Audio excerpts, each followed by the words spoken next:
Hey guys, what's going on? Monday morning Eastern Standard, 11:30.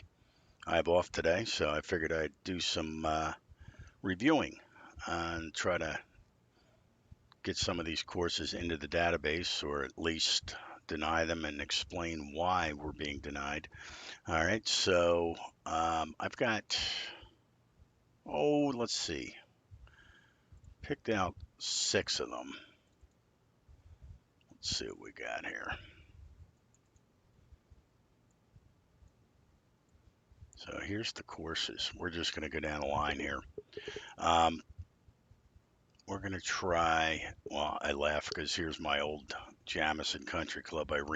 Screwed up and renamed it twice the same, so I claimed it forever and will never review it. But I'm gonna start from the top. 927 Bear Trace by Logan Stammen. So let's find that one.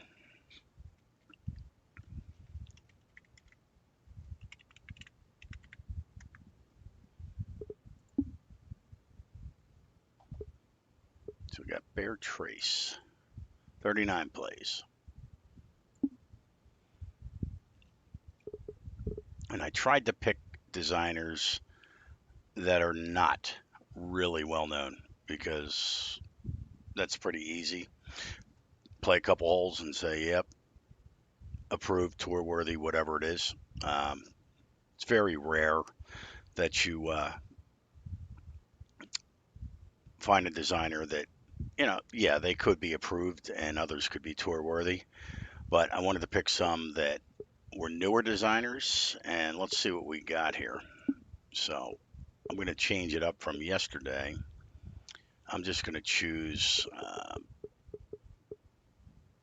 we'll leave the time of day because I want to see how they have it set up as far as lighting. Weather, I hate to keep it that way but we'll leave that alone.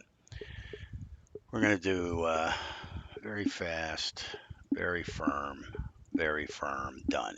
And the reason I do that is because if these guys ever want to get a course into a tournament, all right, like me being on the Euro Tour, a lot of times, or at least some of the times, they're going to be very fast, very firm greens. And if you don't design a course with that in mind, and you have the greens set up for 119s, and then the tour decides, yep, we went hard and fast on Bear Trace today, and it's unplayable, they're not going to use it, right? So you always want to design a course, as far as my opinion. Every course that I've done is designed in 187 speed, and then you can always bump it down from there, right?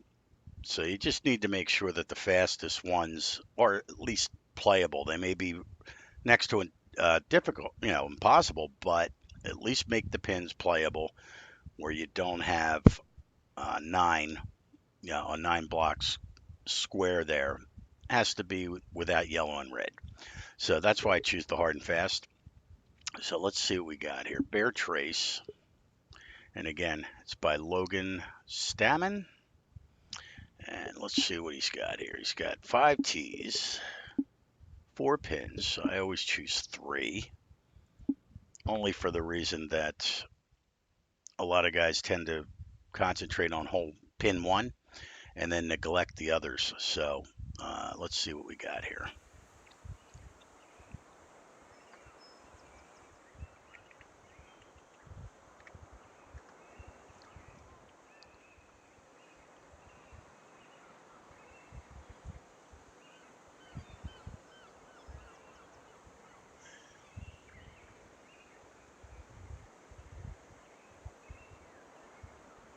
All right.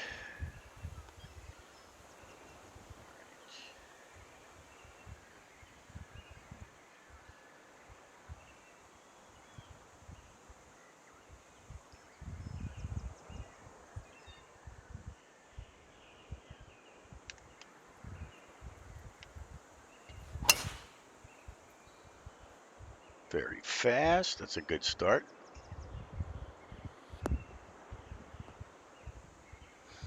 That's a deep bunker. I like it. I like deep bunkers. In other words, I'm not going to be able to go for that green now because of this bunker. And as I shouldn't be able to, because if I suck at my drive, I'm paying the price here, right?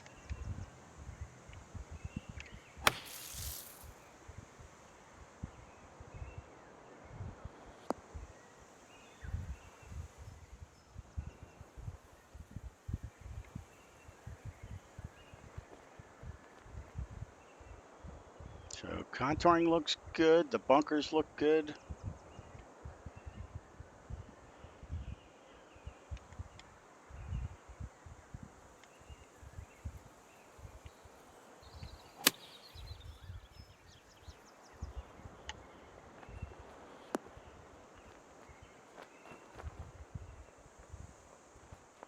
What is this? A par four. So I'm lucky to get my par and get out of here. That's a long par four.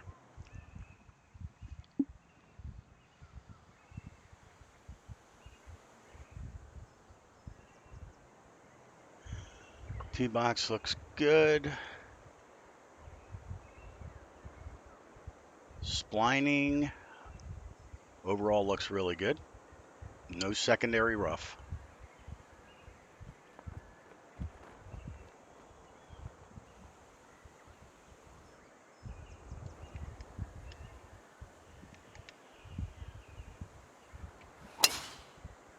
And I don't know what's up with my controller today. All right. But here nor there, it's not about my game. Well, it would be nice to actually play the course the way it's supposed to be. Yeah, just okay. Let's see what we got here. Very fast again. I don't know what's going on.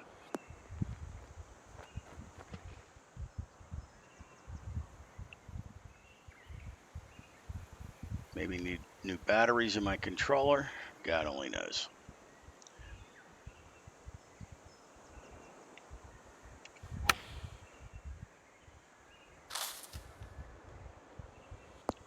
All right.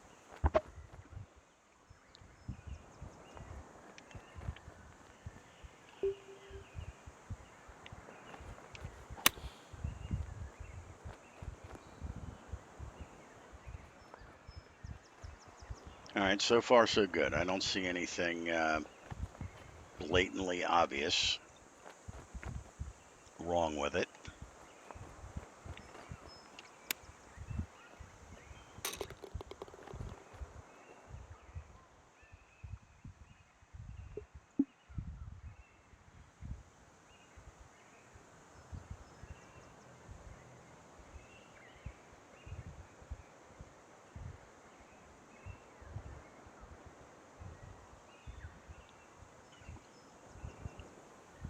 Again, bunkers are good. I like his transitions.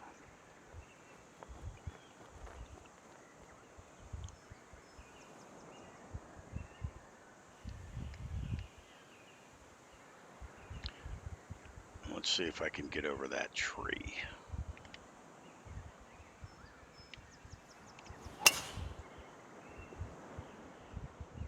Yes, easily. All right, good.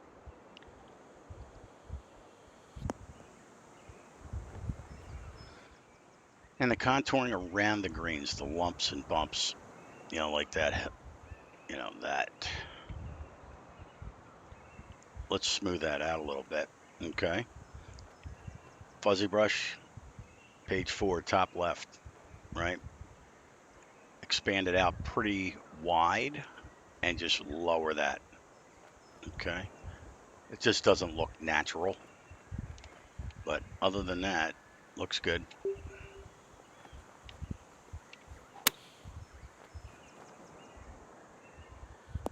It's amazing how I get a 49-yard flop with a 36 flop.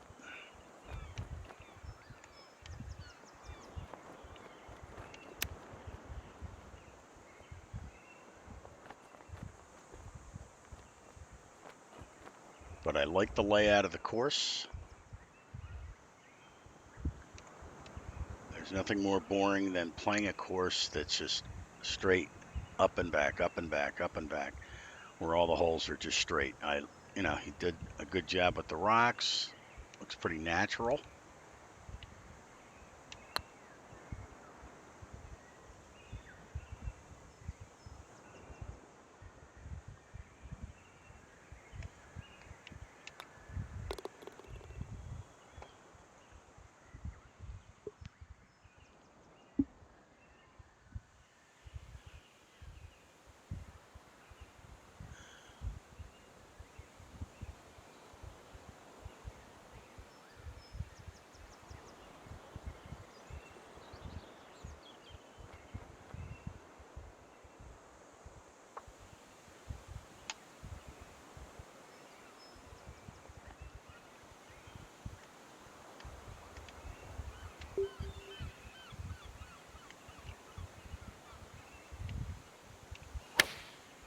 Fast. Gee, what a surprise.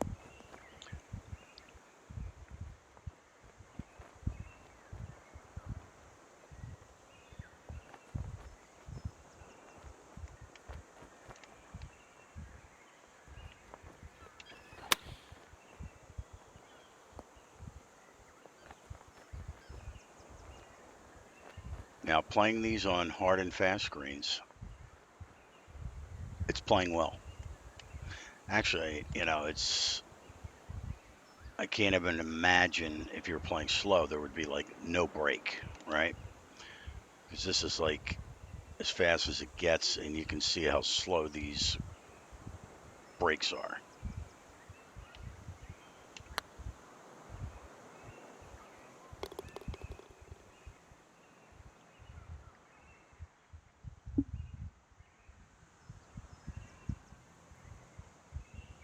Got his waterfall going on over there. The rocks, they look good. Looks good.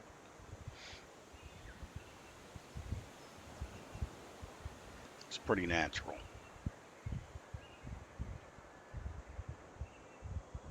Bunkers look good. Oh, right on the bunker there. You see that dirt? And I'll bring that up when we get up there. But all right, so this one, I think, maybe. I don't know about that, but let's see if we can get over there.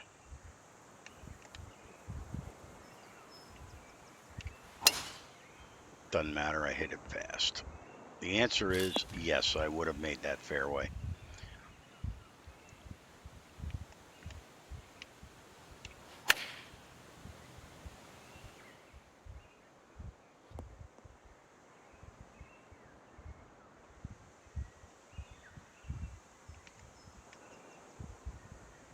Now, I like the playability of this course. It's not easy.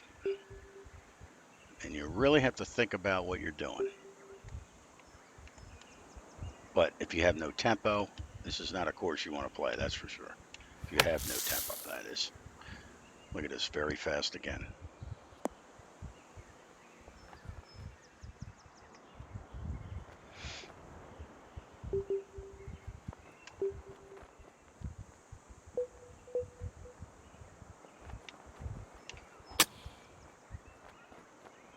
Okay, get up there.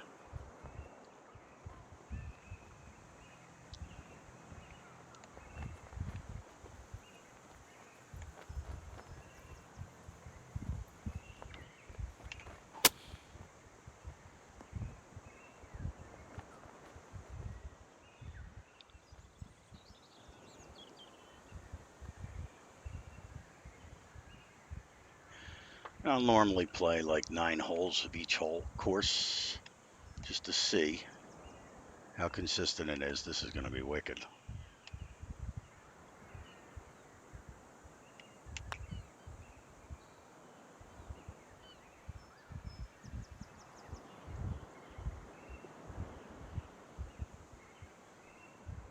You saw that. I mean, I just tapped it. All right, so if you look at that, all right, there's yellow within the 9 blocks. That's a no-no. It needs to be flattened out a little bit. And again, I know he didn't design it for fast, but I'm just, showing what happens here.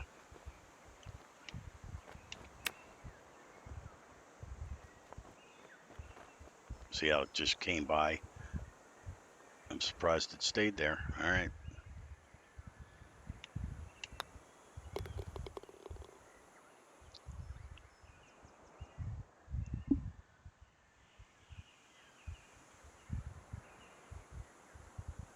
Now, I didn't show the dirt around that edge of the bunker there, but that's stuff that you can clean up pretty easily.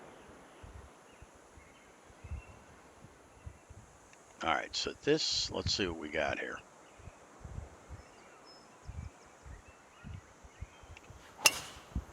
Fast again, very fast.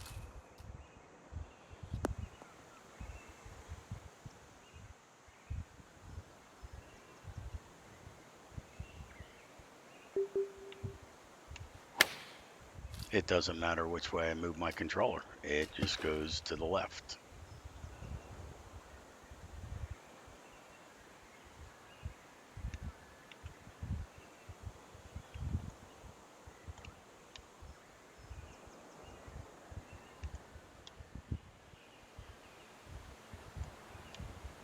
So I wish I could play his course the way it's meant to be played, but not with my controller.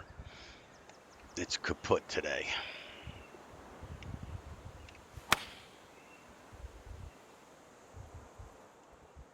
Oh, gee, that was only a little fast. It's pretty bad when you have to aim over 50 yards to the right to get anywhere near the hole because of your controller.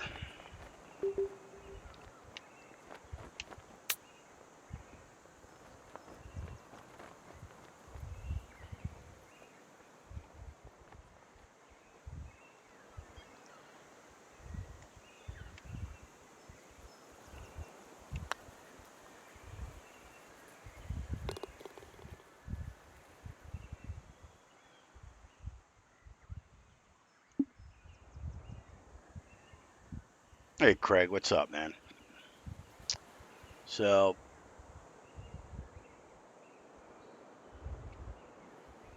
I mean, I think he has this pretty well laid out.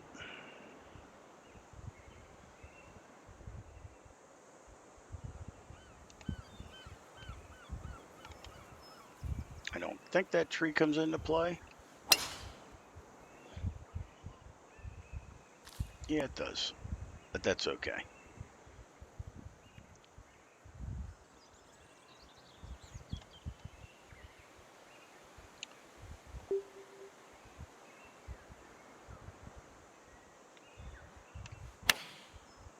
I got two swings in a row that weren't very fast. What do you know?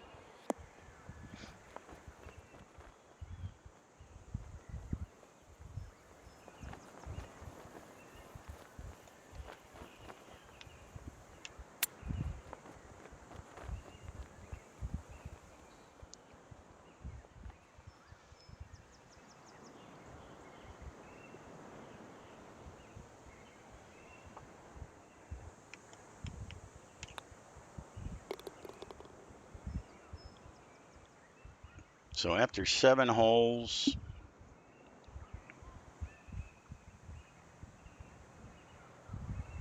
I can't classify it as tour worthy, but I can classify this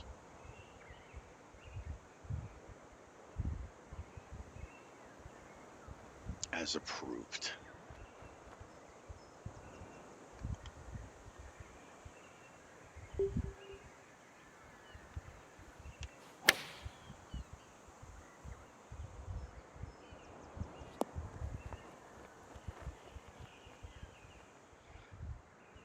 And other than that one hole that I played, the greens, I mean, I can't even imagine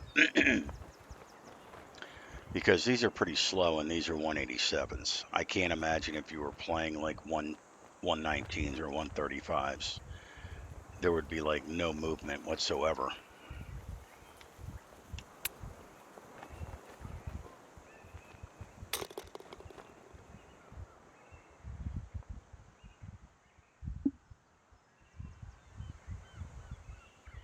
Stroke index of 1. So for our grand finale here,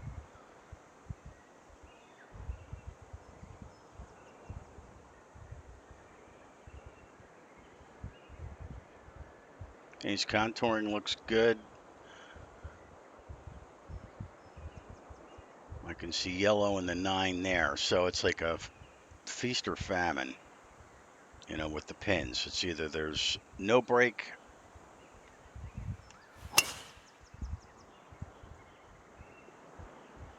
That tree did not come into play, even though it was in play.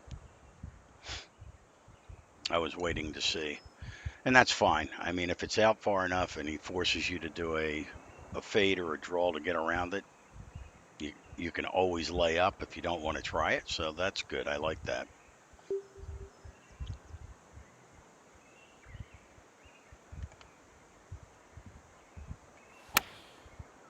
So this is not tour worthy, but it is definitely approved. Did a lot of good things in here. I mean, it's a course where ultimately I would say, would I play it again? The answer is yes. I would definitely play it again.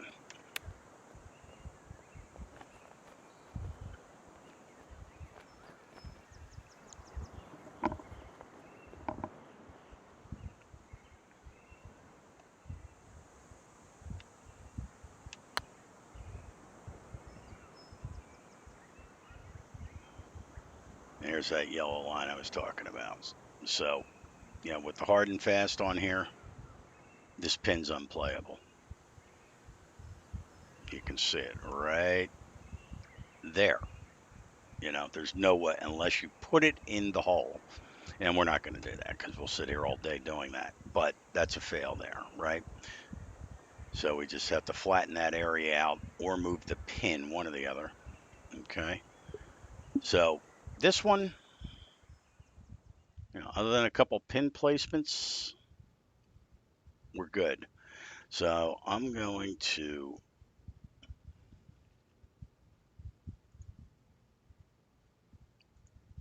where's my list? All right, so bear trace, I'll say it's approved.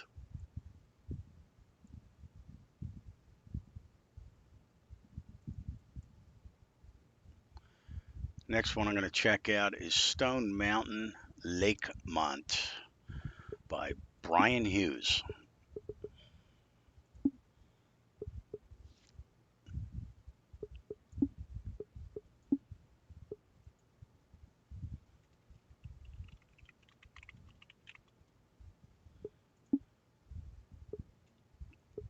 There it is. 70 plays.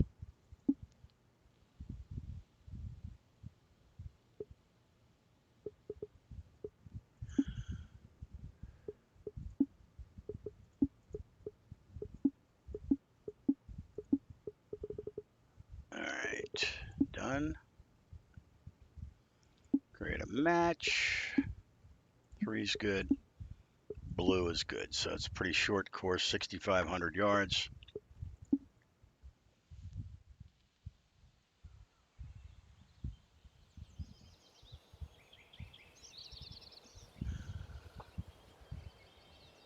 All right, it looks pretty clean.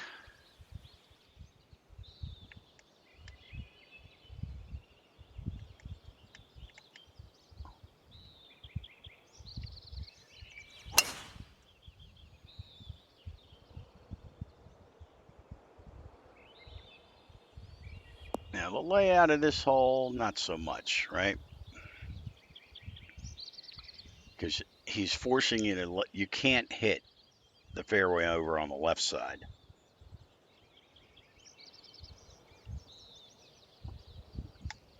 And it's a short par 5. So the only way you can get around there, and again, if you want to go for it, you're taking a risk to get an eagle, right? So actually, it's not bad. I sort of like that because it's like, all right, you want to go for an eagle? You have to play that fade around the corner. Otherwise, you can lay up over on the left side. So I do. I like that. So we're going to try to make it around that corner. I don't have a club for it. This is going to be like a banana ball with a 1-iron all the way down. Oh, I never adjusted again. I'm lucky.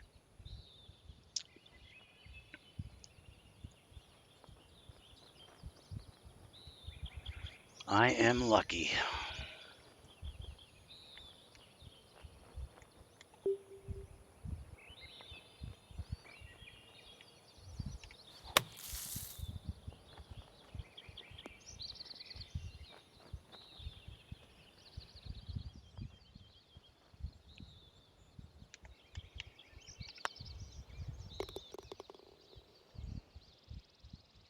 Hey, Dion. So at first I didn't like the layout of that hole, but I actually do like it because he's forcing you to take a risk if you want to try to get an eagle. So I like that. Cart paths could be smoothed out. Um, he's got those mounds going on over on the left side there. All of a sudden, instead of bunkers, which that may be one of his traits. I don't know. We'll have to see throughout the course. Um,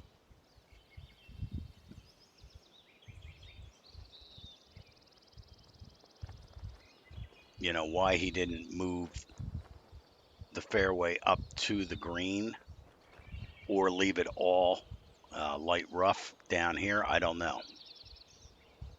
Okay, so the transition to me is a little funky. Let's see.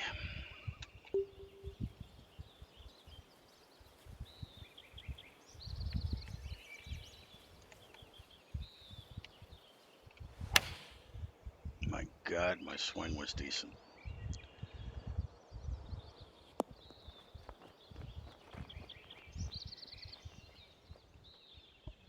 Distance wasn't, but so again, hard and fast.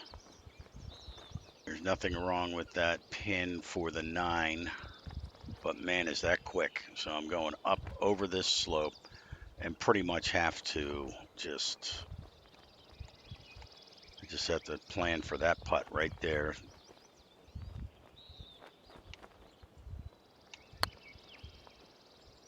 No, way too quick.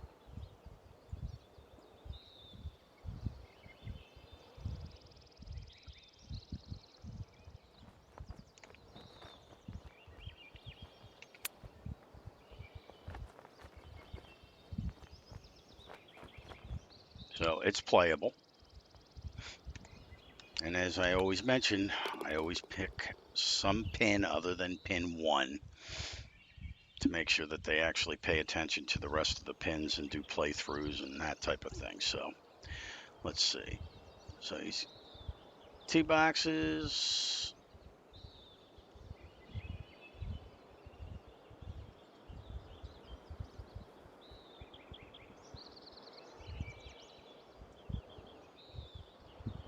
Interesting.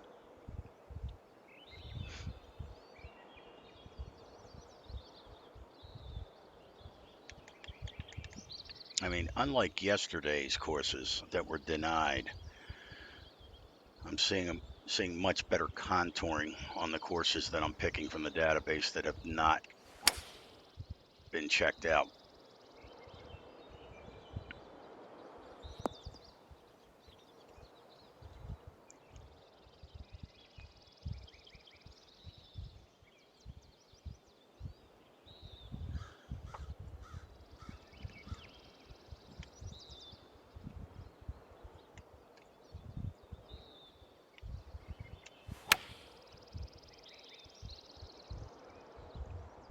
Way too much wind. All right. It's not his fault. So let's see what he's got here. So he did some planning around the stream.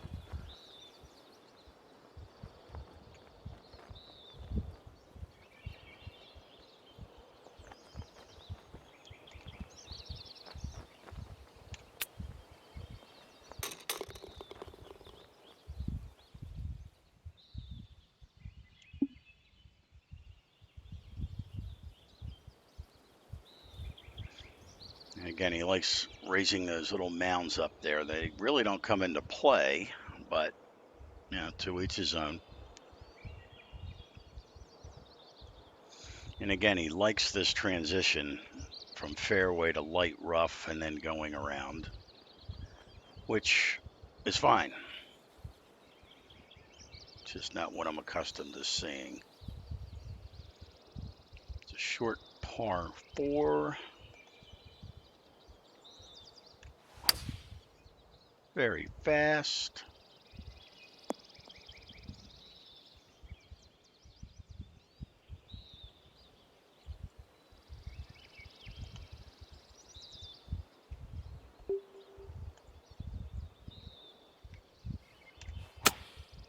Very fast. Oh boy.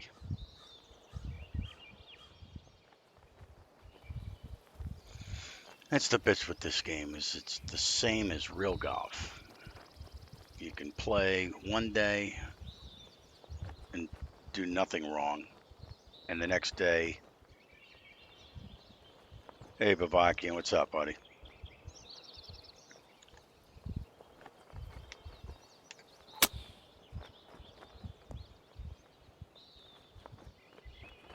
Yeah, I mean, any feedback you guys want to give, please do.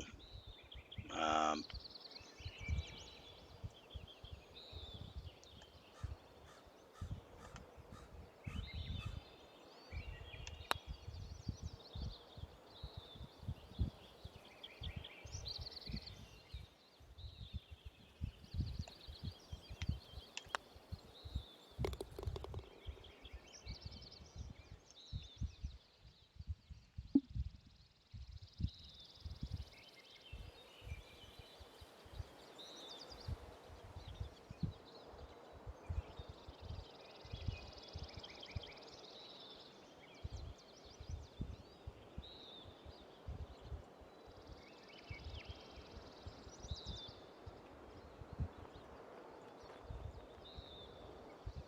yeah, he does tend to keep all the tee boxes at the same exact level.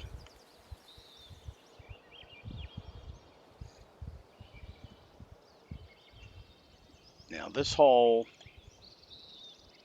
I mean, granted, it is short, and to be safe, you're going to want to hit maybe a 3-iron. But, yeah, I mean, I sort of like the way he does this in that, everybody says, I got to hit a driver on every par 4. It doesn't matter. So if you do something like that, you're wet unless you really slice it around. So I like that because he's going to get a lot of sucker shots going on there. Very fast. Story of my fucking life today. All right.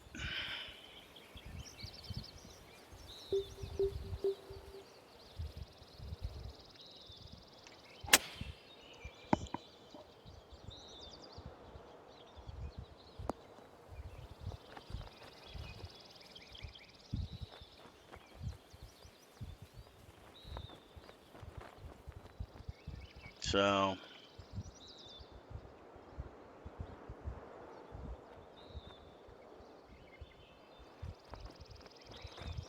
I don't know, Bavaki. What do you think?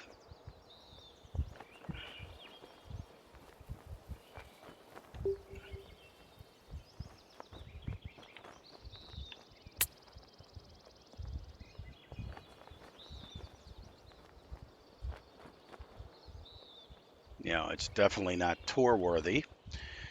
Question is, do I,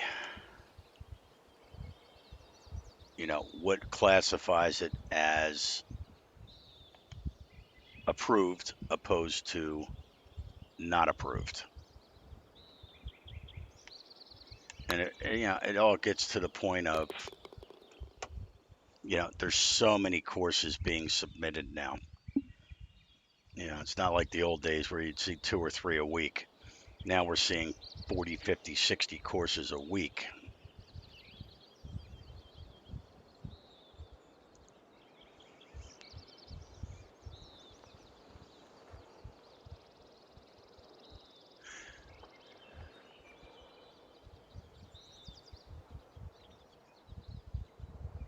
It's just like the contouring around this hole, right? I mean, I don't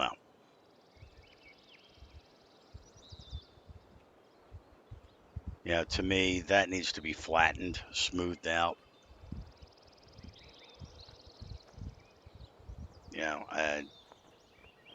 Am I wrong? That should be, it should have been expanded out further and maybe had some type of slope, playable slope that goes down towards the water if you screw up, but don't have a cliff right next to the green. Could be wrong,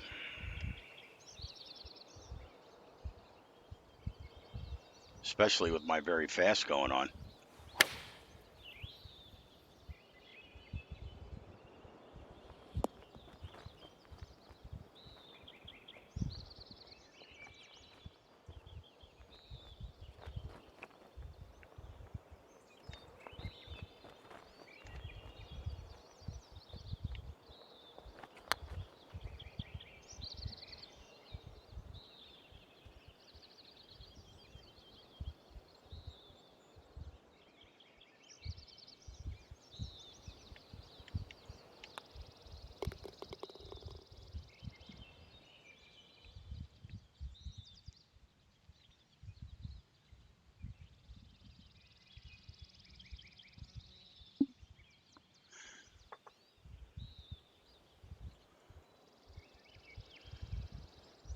All right.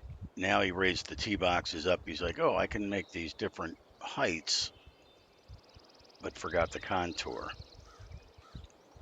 And there's his little mounds. He loves those little mounds.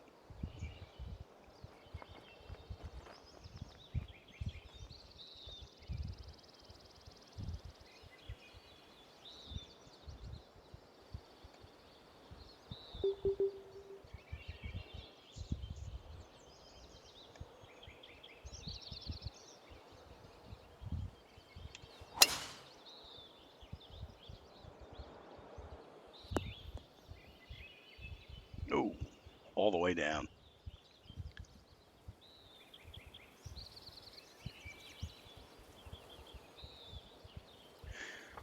All right, so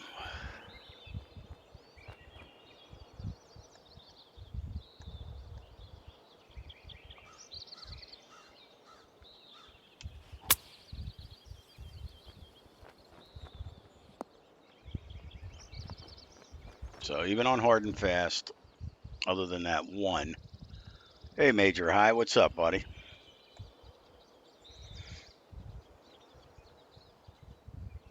Yeah, I did one of your courses yesterday, the LiDAR. Marked it as tour worthy. It was a good job, man.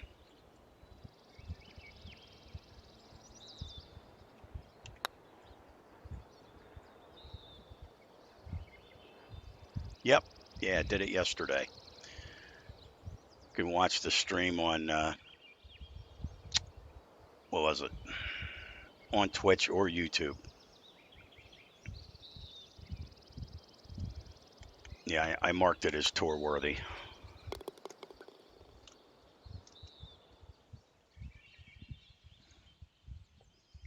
Yeah, I mean, there's nothing as a complete fail. Um, Again, it's just like all the other newer designers. It's just contouring, transitions. Does actually have a pretty good transition to the greens.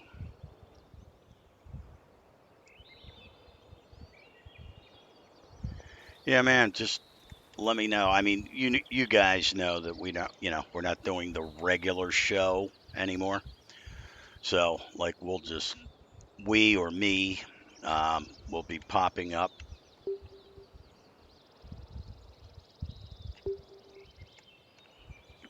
So I don't know how that's going to work. Um, because what I'm doing now is I'm going into the database. And Dion, if you give me a heads up, I can claim it. And even if I don't get to claim it, I can always do a playthrough.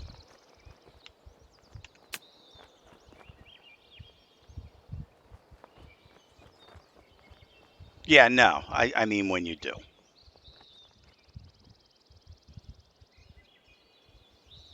Conservatory. Who made that one? I forget. Is that wasn't Grayson, was it? Oh, you did. I don't know. Um, I mean, me doing 16 LiDAR courses, most of them were tour worthy, but like Fritch marked my congressional, or no, it wasn't congressional. What was it?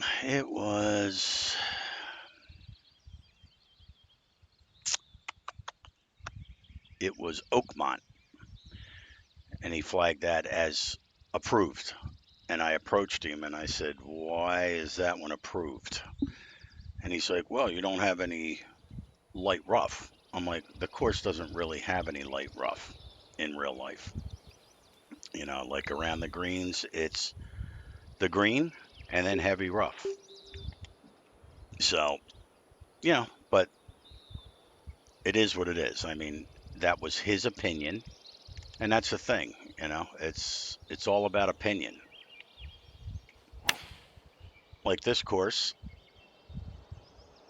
I think it plays pretty well. Um, he has some good ideas. Yeah, he just needs to work on his design a little bit. But I mean, it's playable even with my very fast and firm. Or yeah. All right, come back down. There you go.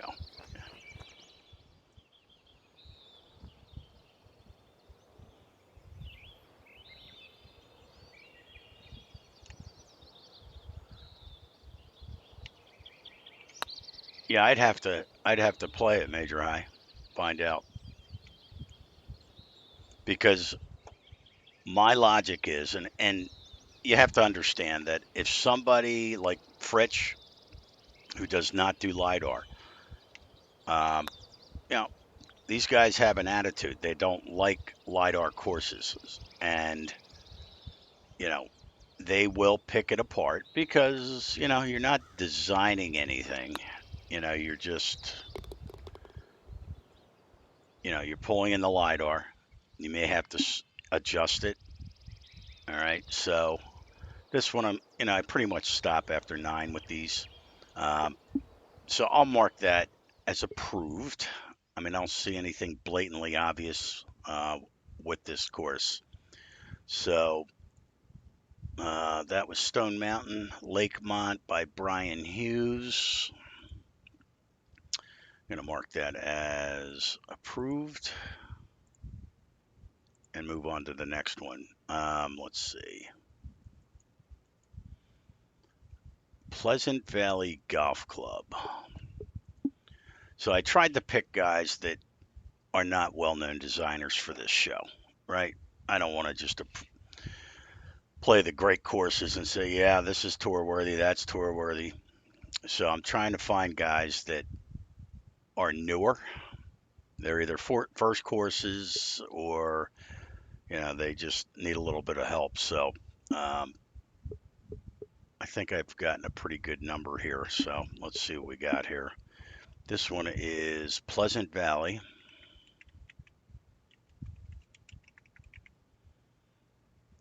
Golf Club. Pleasant Valley Golf Club. So here it is. Of course, there's two of them. Looks like the same guy. He probably made some changes and republished it. So I'm going to take the one with the smaller count. And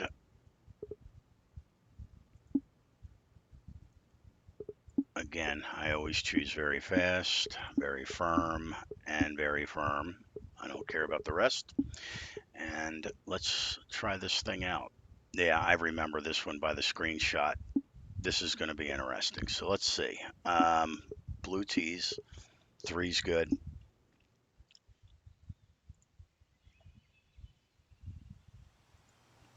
Yeah, I will.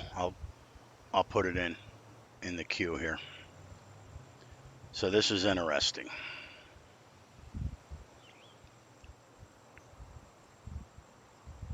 Now the contouring of the fairway, not so much. I don't like it. It's just a bunch of, oh, here's my lower brush, and we're going to lower this and raise it up here, and he's got big, huge mounds instead of having it look natural. At least, if you, it's fine if you're going to put mounds into the fairway, at least smooth them out.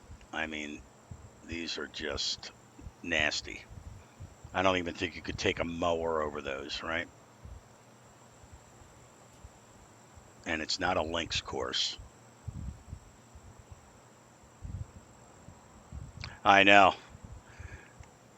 I know. I mean, and then that's the thing. I mean, you have more and more guys designing now. And as I mentioned in the beginning of the stream, before we would get two, three, four, five, maybe 10 max per week in the database. Now we're getting 50, 60, 70 courses a week. It's brutal. All right, so what's all right, so there you go. And again, look at this. It looks like a minefield. You know what I mean? This is not a fairway. I don't like that. I mean, it's just, I don't know what the logic is of that.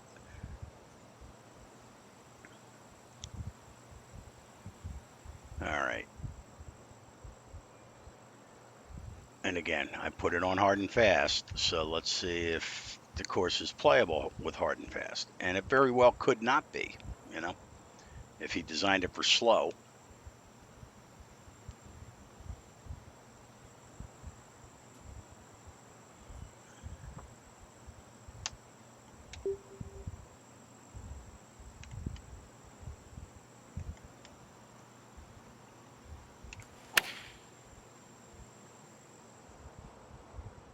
Yeah, I didn't have much of a choice there. All right.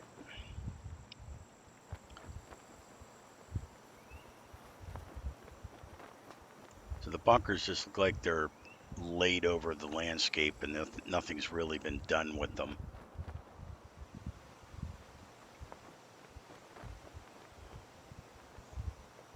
And unlike Greg, I'm a ball buster. So sounds like I'm coming off as being a dick, but I'm not.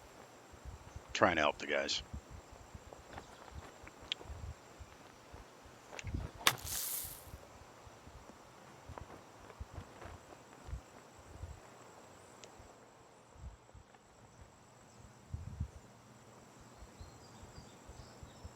Yep. Bavakian.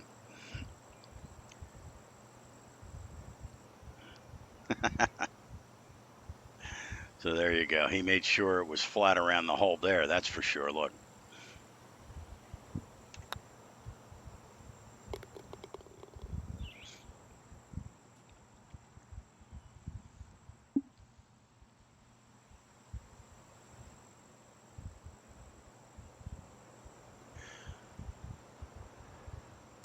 Yeah, and I noticed that with the screenshot. He's got that yellowish rough around it, which is interesting.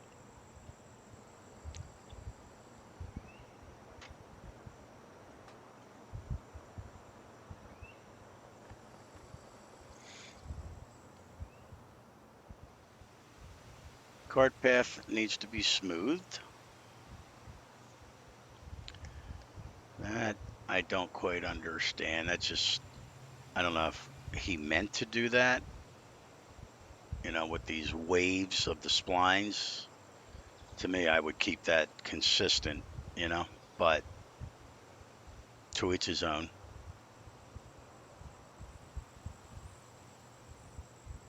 And again, there's no driver, there's no 3-wood.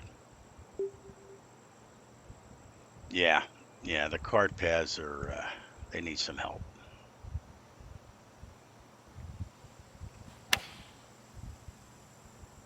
So 1 iron it is, which is fine. I mean, it's a short par four, but 184 yards. It's a pretty big green,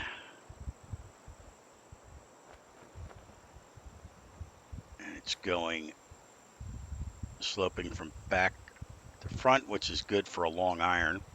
And when I say a long iron, 6 irons really not that long, but long enough.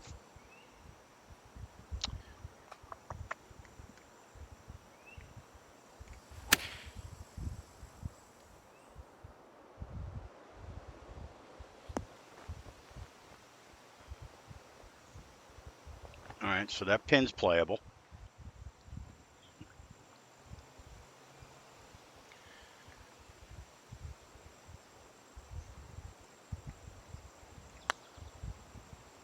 I knew I shouldn't have moved it. When are you going to learn, Ken? Double breakers, just aim at the pin.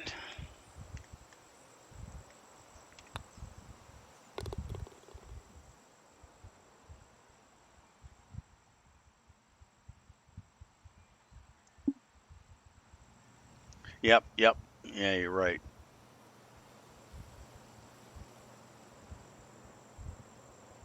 So, I mean, he's got a lot of good ideas here. Look at that pin.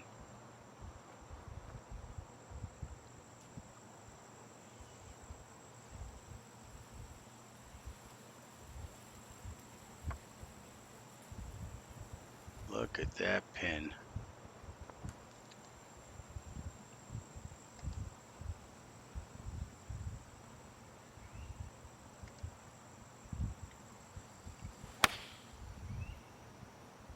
Can I get up there high enough? Get up. Okay. Oh, look at that. Sort of, I don't know how he managed to get rough or fairway into the green. That's weird. Check that out. I don't think he meant to do that. Yeah, and then he's got that spot there. How do you do that? Unless, how do you do that? Because you cannot, you can't place rough on top of a green. So how did he get that fairway rough, whatever it is, on top of that green? He had to have splined that out deliberately, which is a little strange, very strange. Oh, from the red brushes, I've never used. I've never gotten a red brush to do anything.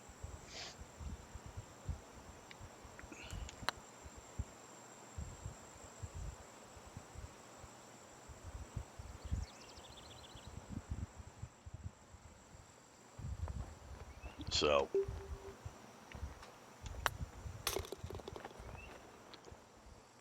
so at that point, you're like,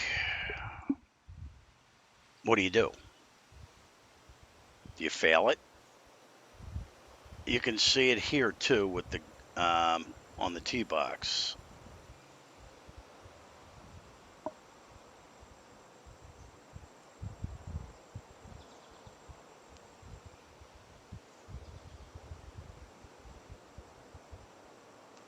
See what I mean? I mean, I can't pass that.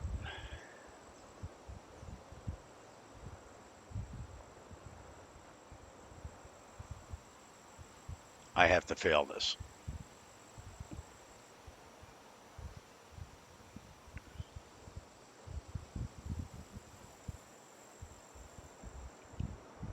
I mean, it's, and he's got it going on back here too,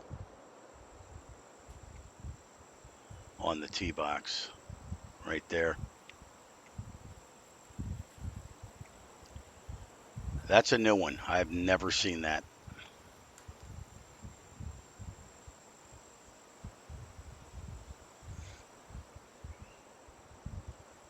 Yeah, I don't quite understand the red brush. Never used it. I've tried, but it's been an ultimate fail. I've done nothing with it. I mean, I like the, the layouts of the holes is interesting, but I mean, how do you put a course as, look at that. So I can't even, I would have had to have hit like a 1 iron, and then I would have ended up with a 200-yard shot.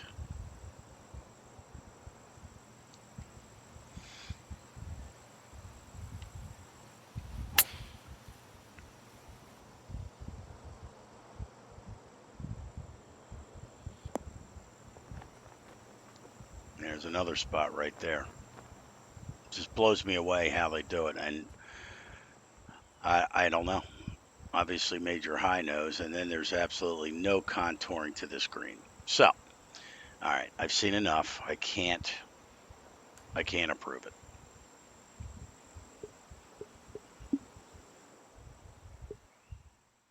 So that one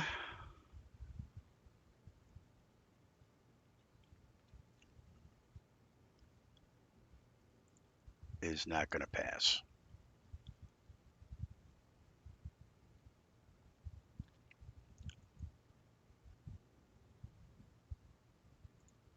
That one is a not approved.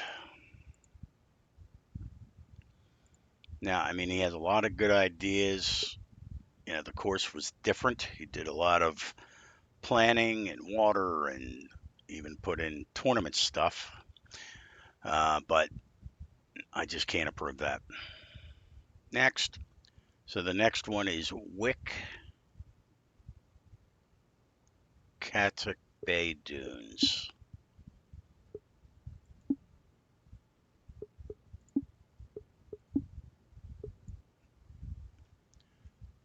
Wick.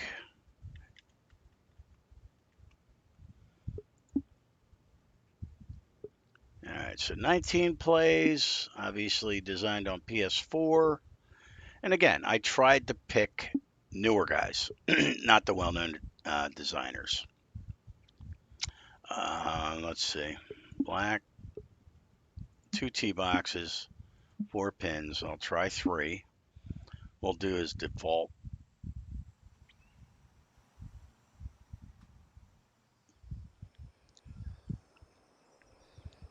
Interesting.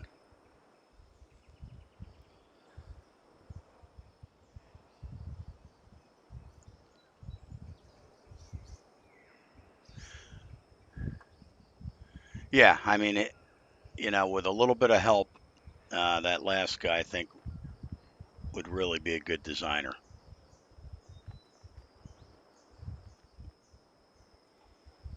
All right, Wickatuck Bay Dunes. Let's see what this one's all about.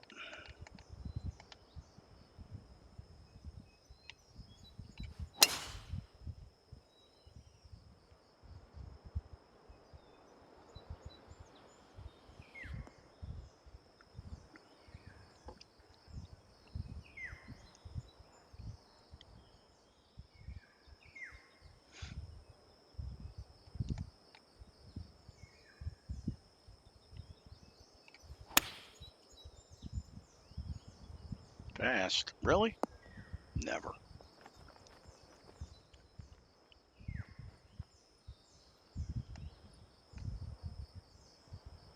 All right, 167s.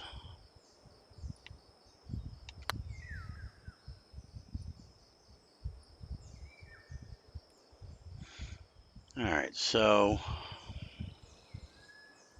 it's an interesting look.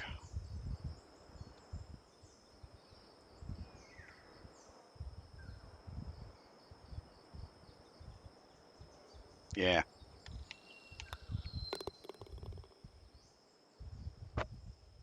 I mean, nothing wrong with that hole.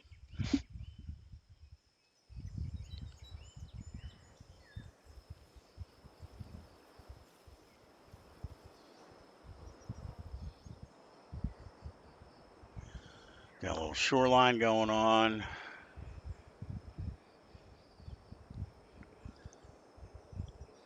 Water's a good depth.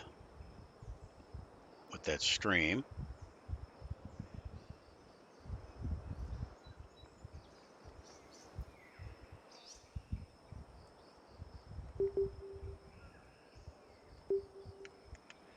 All right. So can I get over that? Let's find out.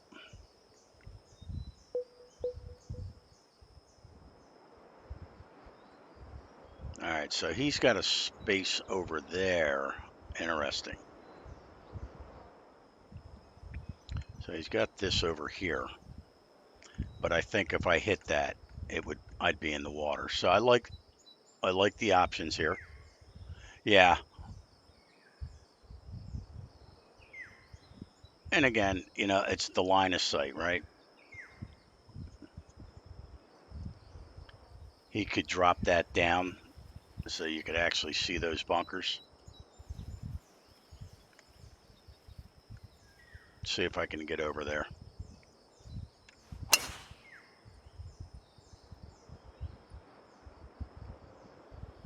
No. So even with a little bit of wind, you can't do that.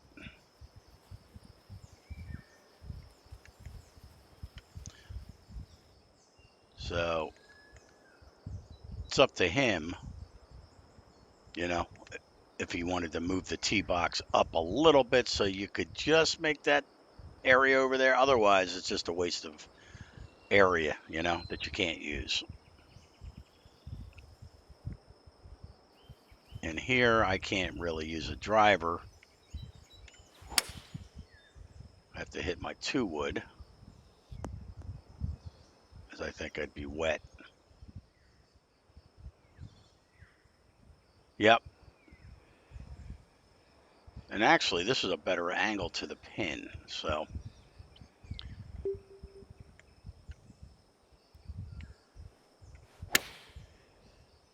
oh, gee, slow.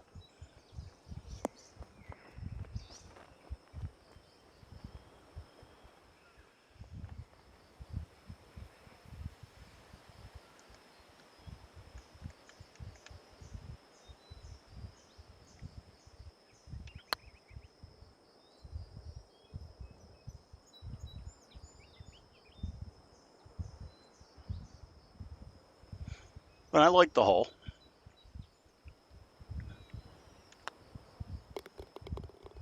So if you had really high winds, you'd be able to get over that.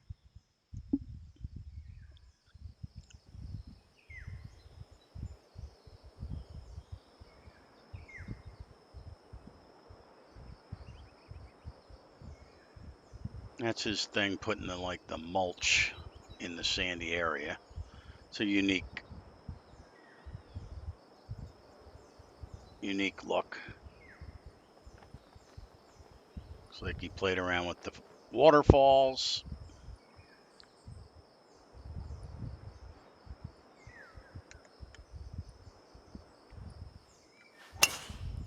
But nothing so far that I would say, no, it's not approved. I mean, his contouring and his fairways looks good.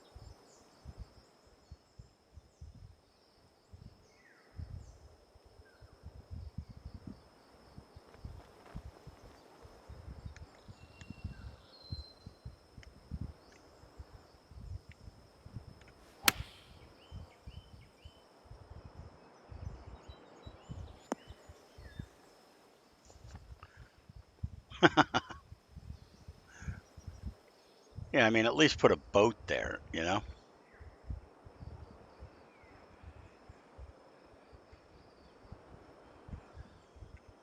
Yeah, you're not getting over there, right?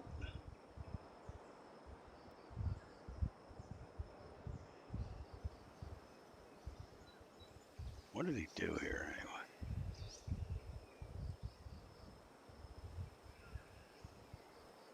anyway? Yeah, it balanced the beam. Uh,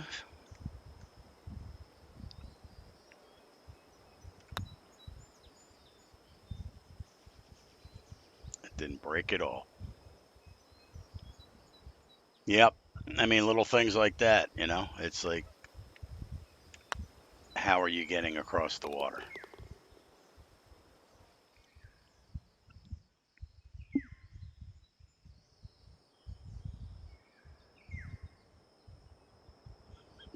on high wire poles.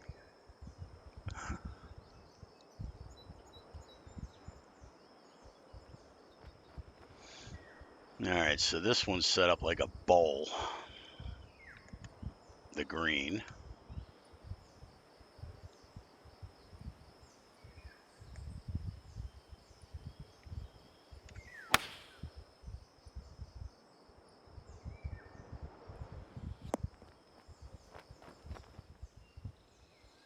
And again, I mean, there's contouring around the greens. I don't know.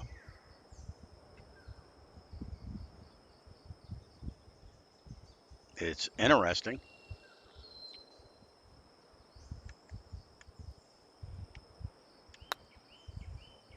Ooh, thundercock that. Yeah, that's the thing. Now I could really be a ball buster and just stop and deny it because I don't like the contouring, right? So it's just a question of what what constitutes a denial for the database.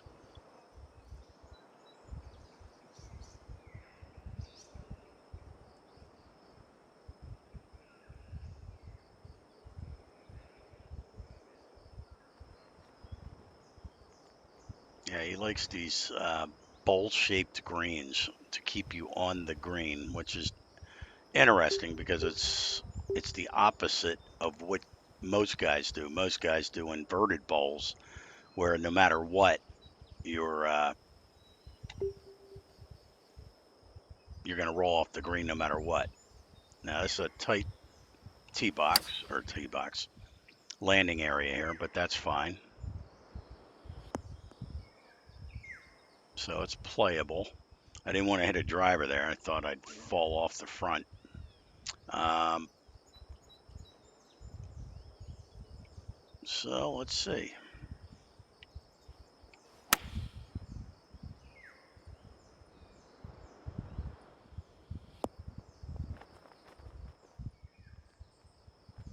I mean, it's playing well.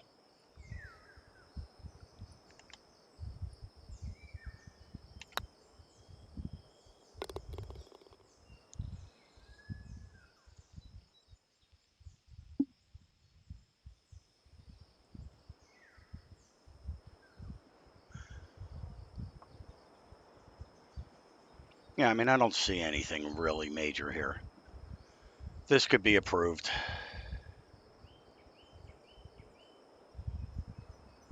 You know, that one, it's almost like he understands that he wants to raise up the back of the bunkers to have them pop.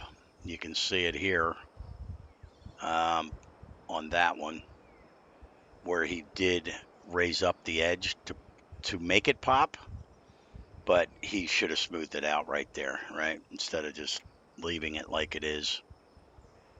But he has the idea that you should do that. I know. Well, that's what I said. I do PC, and there were a couple courses yesterday that were denied, and it was just so blatant. Like just the contouring around fairways and the greens, where the fuzzy brush would just clean it up nicely. They just didn't grasp that concept.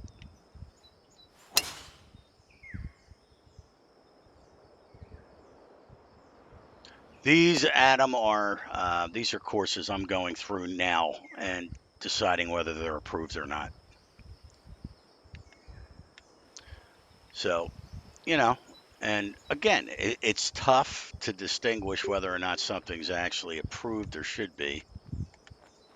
You know, do I be a dick like other guys that it's just not there? Like, where do you put an approved course? I mean, what is it that classifies it as approved? Like this course, there hasn't been anything really blatant, except like contouring, like I just showed right there. Like he grasps the idea, that you want to raise the the front of the bunker up so it sticks out and you can see it, but he never contoured it, right? So he just raised it up and said, "All right, we're cool," instead of just taking the fuzzy brush and cleaning that up. So do I say, "Nope, this is not approved. It needs work."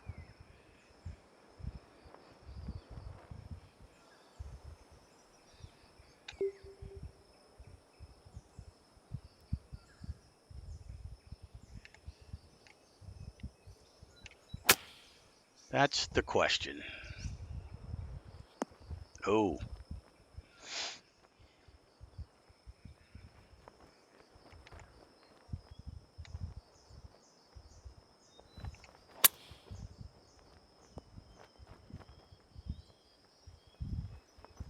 so he has that. I'm looking at his bunkers now. I'm taking notice that he is. He's raising up the back edge so they pop. So he did get that much from somebody.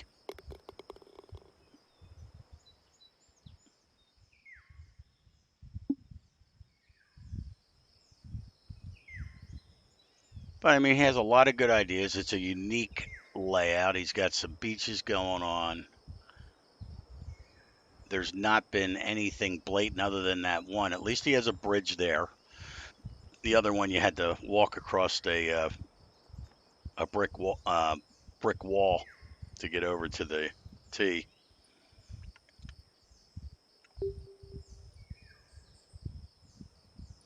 Hey Vlad, what's up, buddy?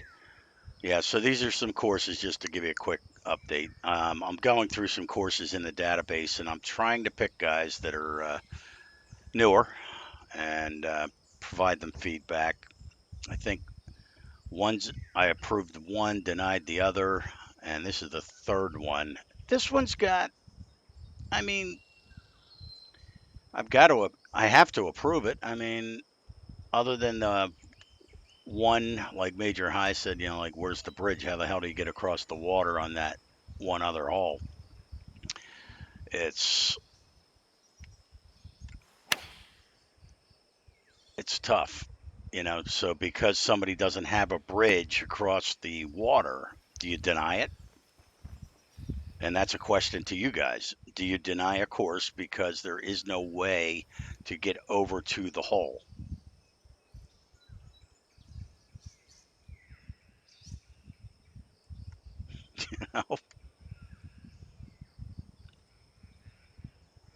I can't imagine, Vlad.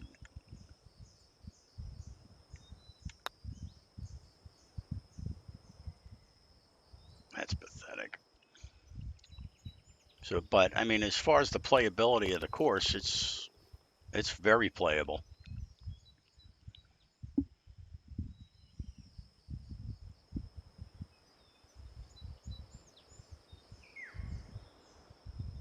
His contouring's pretty good, and I can definitely see how he's raising up those fronts of the bunkers, which is a good thing because that's something that you really the sight lines are good. You can see his bunkers. He understands that, so that's cool. Not too many guys grasp that idea out of the box. So he must have watched somebody's video about that.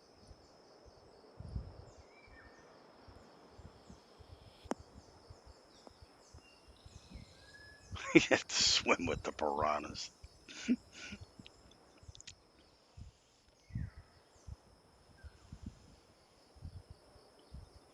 So, I mean, I like this course. It's got really good potential. So this one's an approved. It's not a tour worthy, but it's an approved. So that's enough of this one. So I'm going into the database. Shut that off.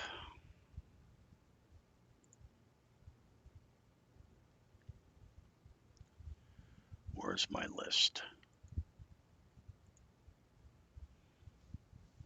All right, and that was what? Wickatuck. Um, how the hell did I get that course? It's not even on my list. Okay, well, it is now. That's freaking weird. Where the hell did I find Wickatuck?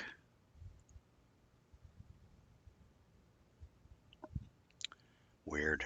Hold on, let me look.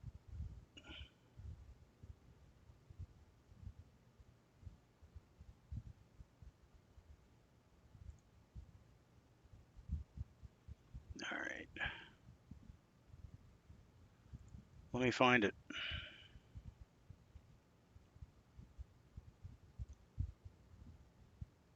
Because it doesn't make any. Where the hell did I get that list? It's not even on my freaking list here of courses that I was going to look at. How did I randomly find Wickatuck? And I don't know. Okay, but let me find it and approve it. I mean, he did a pretty good job on this course. Courses, manage course submissions, course name,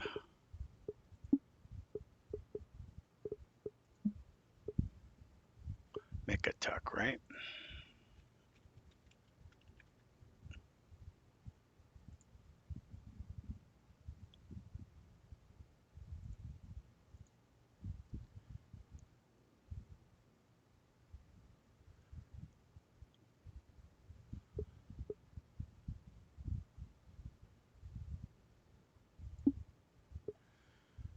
All right, now we'll deal with that later. All right, let's find. We've got Stone Mountain Lakemont. All right, here's one. Andrew Carter. Let's check this one out. CHA, CAL Verde Tour he's got. Andrew Carter. I claimed it. Let's check it out and see if it's passable.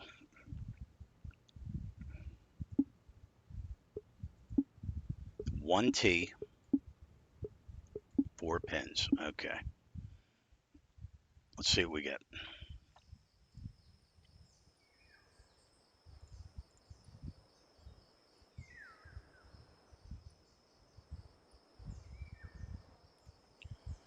I don't.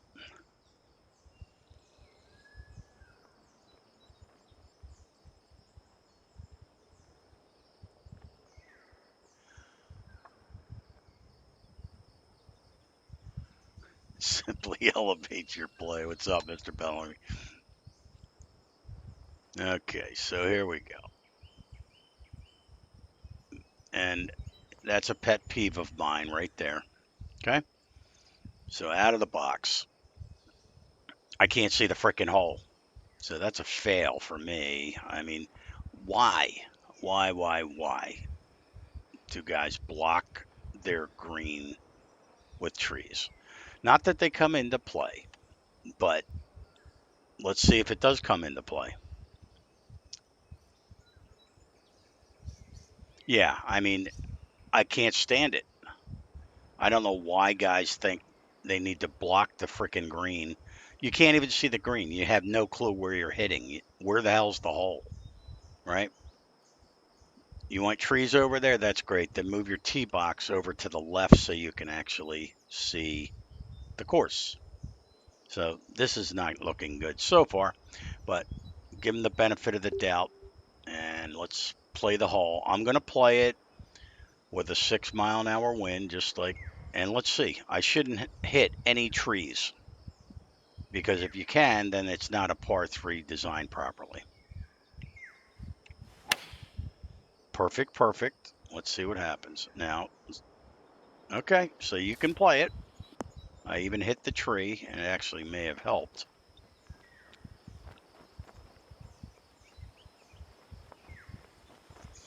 Yeah, Adam, they do. They have no clue about the scout cam, 183s, so they are pretty quick greens.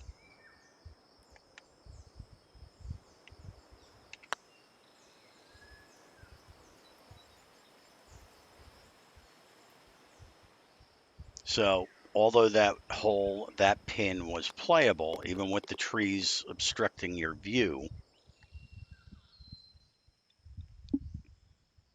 I don't like it. I don't like trees blocking the course, as everybody knows.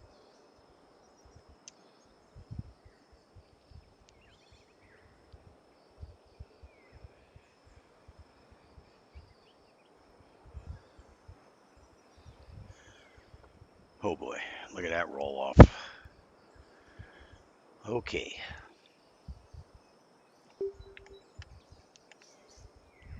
so again, here's a tree, and that's fine. So this is fine.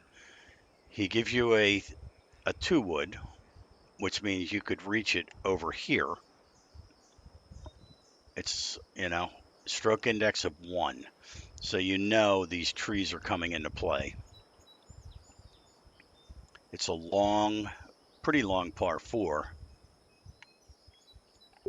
And if I lay up to be safe over here, that might actually be the way to do it. So let's play a 2 wood. Let it go down that slope. It'll be down near the water. Let's check it out. Fast. Doesn't matter what I hit unless it bounces off the hill. Hit its hurdle or something, guys. Come on. Keep going. Keep going. Ah, you bitch. All right. So this is why it's stroke index of 1 here. So now I got to do a punch.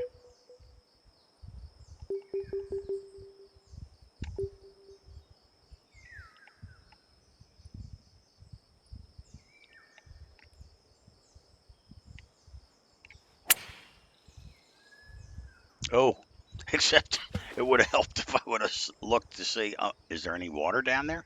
Yeah. Yeah. So that that layout of that hole, again, I can't say anything because my swing was off. If I would have hit it perfect, it probably would have sloped down and been in the fairway. But because my swing sucks, I'll never know unless I play it again.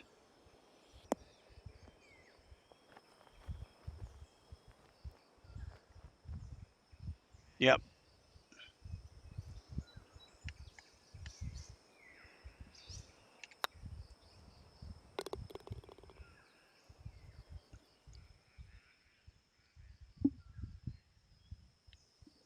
All right. But I mean, I like this concept there of the hole.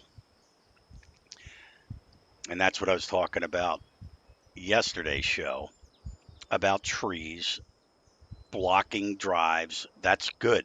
I like that because, but if it gives you a safe out, so in other words, if you can lay up with a 1 iron and still reach the green, and you want to play it safe and not have to worry about getting around the dog leg or something, or going in water, that's fine. But you have the choice of doing that. So like this one, it looks like, all right, we're getting a driver. It's sloping to the right always. And, that's fine. So if we end up aiming over here, if I get a good swing, it should be perfect. Perfect, perfect. So it should hit the top of the hill and then trickle down.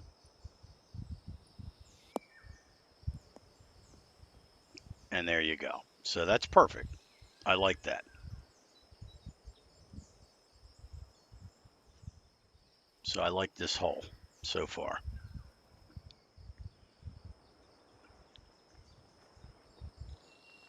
Green looks good. It's legal. This is too much club.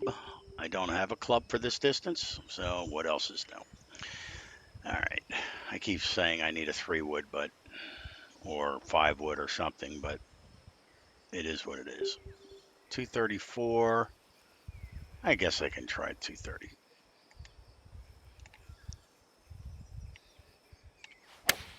Slow.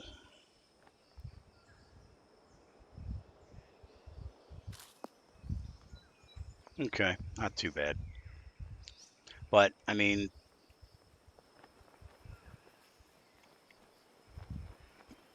he's got it planned to roll off over there. His uh, his retaining wall looks pretty good. He's got some rock work there. So I mean, he's working on it. This is wicked downhill.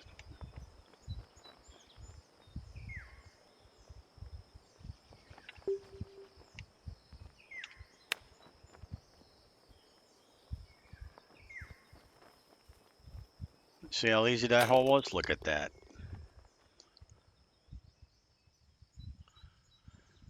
Eagle. That hole's easy. But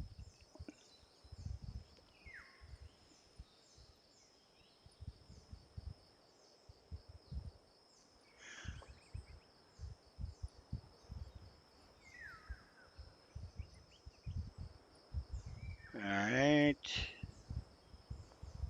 Let's see how this one plays. It gives me a waypoint of 6 iron. Why? See again, like there is no sight here, right? Why not lower that so you can see the actual hole? Why did he raise this up? You know?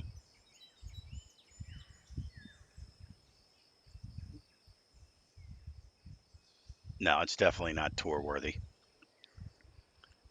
Like why did he take this hill right here, say, "Oh, I'm going to raise this up really huge so you can't see the course that I designed, the hole that I designed, It just doesn't make any sense. So we've got a drive here, and he thought about the distances, and with wind the other direction, you probably could reach it. I'm going to see if I can make it anyway.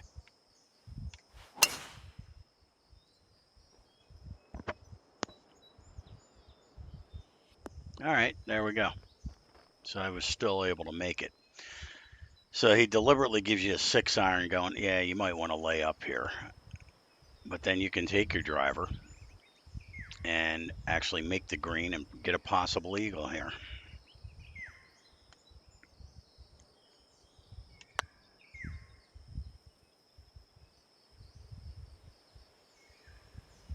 That's all right.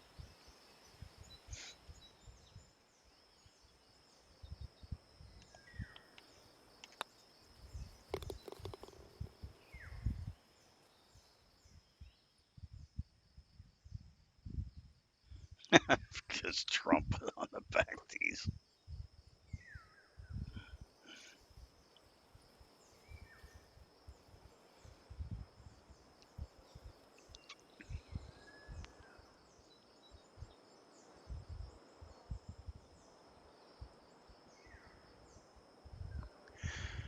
Yeah, it's definitely not tour worthy, but I think he's got some good ideas here.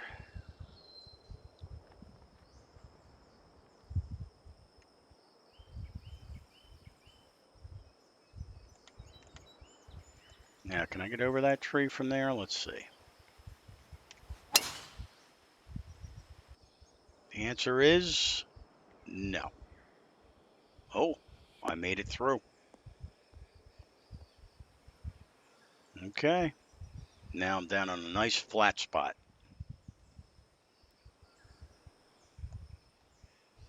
136. Yeah, that's probably about right.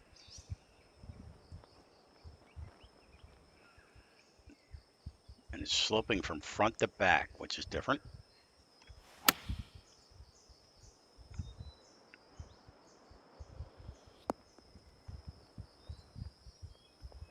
Oh boy. Okay.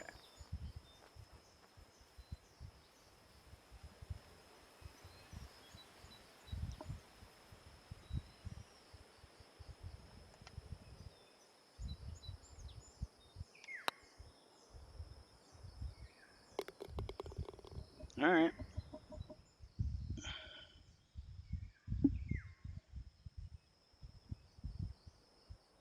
Hole number 6.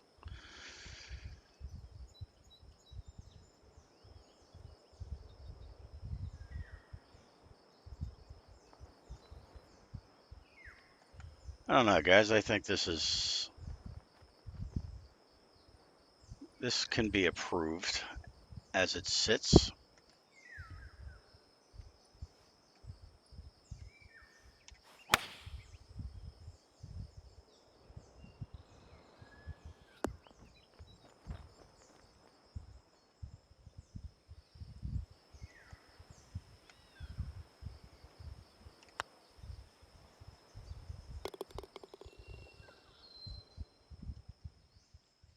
Okay, I've seen enough. I mean, the course plays pretty well. Um, I had some bad vibes on the first hole because of that tree, but it seems like he likes sticking the trees out there, and he likes putting hazards right in your teeing area. But that shows that he actually took the time to measure out the course and where's the drive going to go, and can you get over that?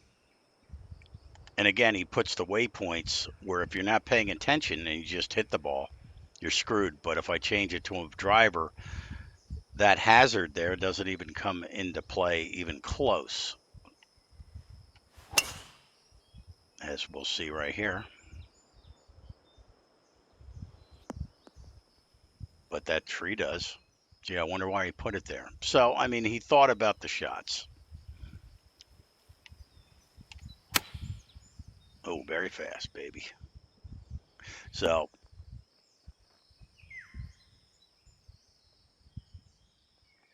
yep, approved it is. I like this course. I mean, uh, he's got really good potential here.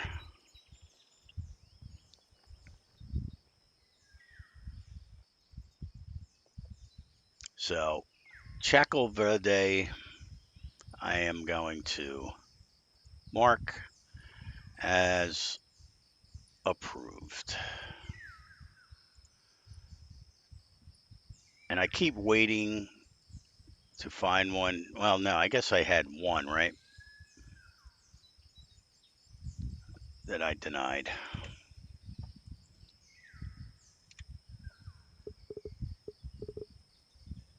Let's quit. And we've got from Clay Ellis a course called Bobcat Springs.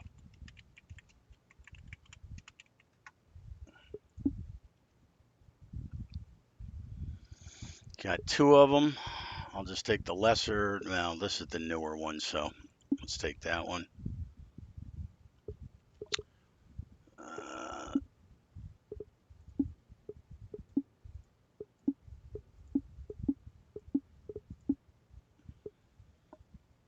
create a match. 4 tees, 4 pins. Okay, let's see what this one's about. Clay Ellis. I don't think I've heard of him. This is going to be the last one here, at least as far as. Why does that tee box ring a bell? Bobcat Springs. Well, let's find out.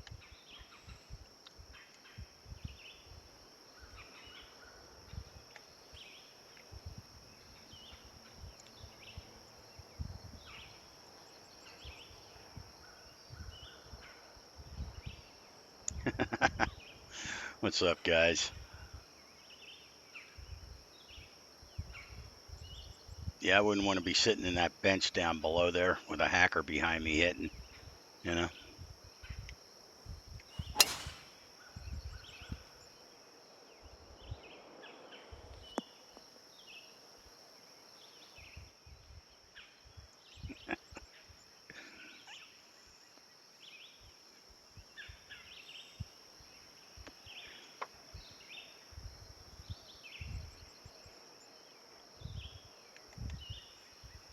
Okay.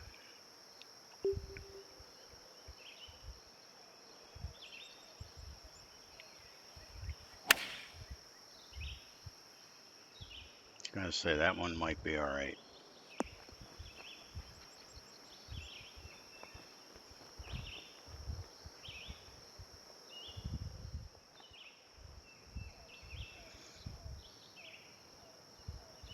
Yeah, I don't know. Yeah, it does look like it, doesn't it?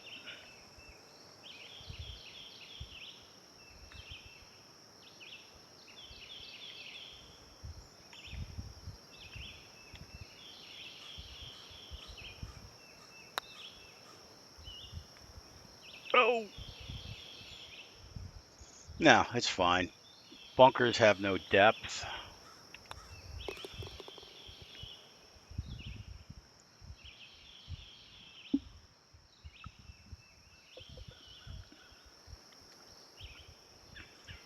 You can tell he splined the tee boxes. That irks me when people spline tee boxes because they never look good. I mean, unless they're supposed to be a funky layout.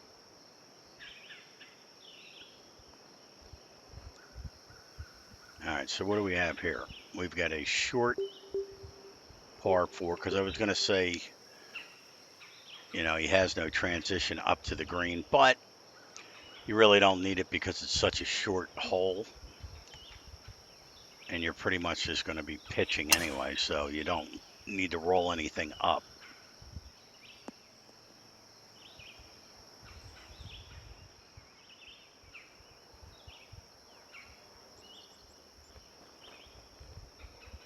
That pin's illegal. Okay.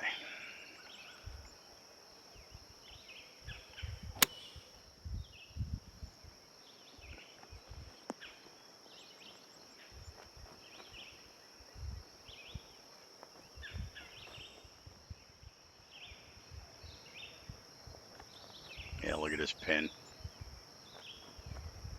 Not. All right. So I might be here for a while, guys. So you might want to go grab lunch because unless I get it in the hole,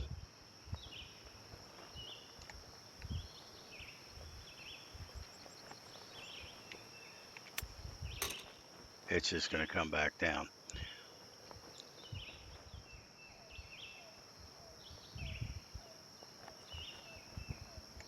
Yeah, you need a break every once in a while, man.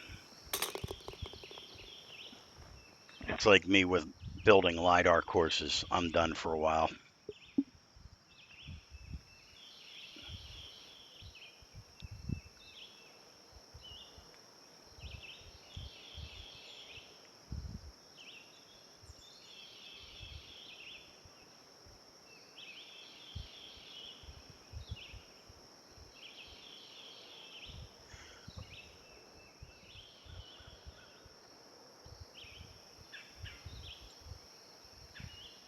Yeah, Dave, you're right.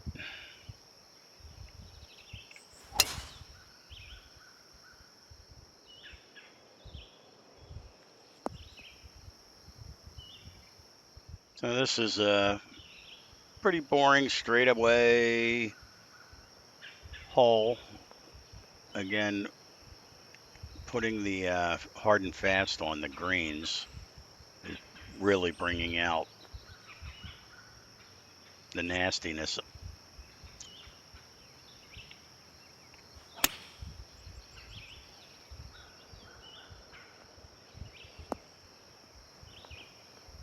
It's just going to roll and roll and roll.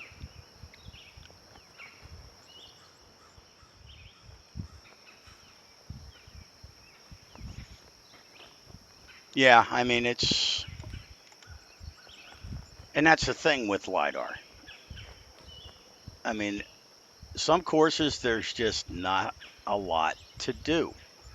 It's like the UK one I did yesterday that a marked approved. I mean, he may have done everything he possibly could to do it, but I didn't like it, and it had nothing to do with his design. And Major High, after this, I'll put your course up, the one that was marked as approved, and find out why. But you know, the guys that are into the fantasy courses, they they're they bust your balls with lidar courses because it's like, well, you didn't fucking design that. You just threw it up there and published it. So they look for every little thing, and as much as I cringed when I was talking to Fritz, just general, not just about the one he did with mine, but um, I think it was oh god, which one was it? Cricket Club, and Eric had played there many times, and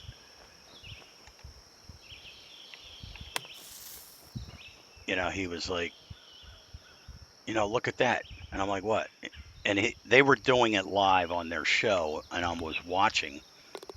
He's like, look, and yes, at the end of this cart path, I actually had high grasses in the path.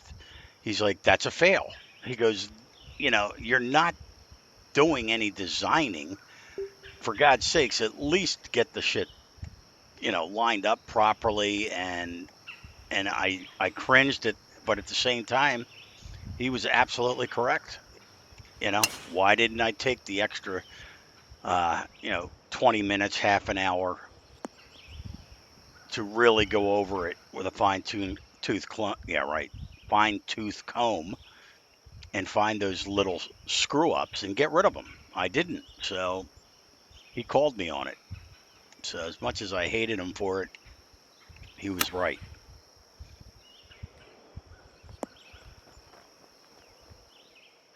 So, like this one, you can tell, I don't know. Did he spline? Did he do shapes by that line? I would say that's splined.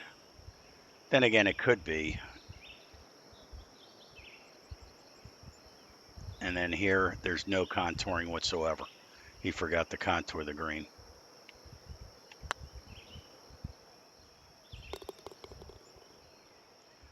That's correct.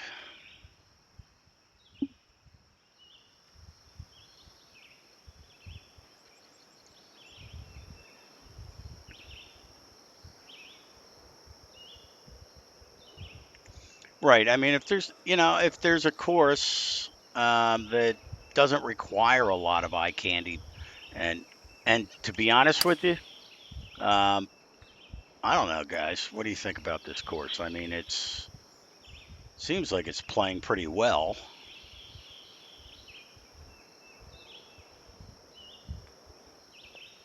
Cranking it up on hard and fast doesn't help, but it's making a lot of the whoops. It's making a lot of the greens unplayable. Right. I mean, that's the thing. Like there. That's wicked. But if he designed it for 130s,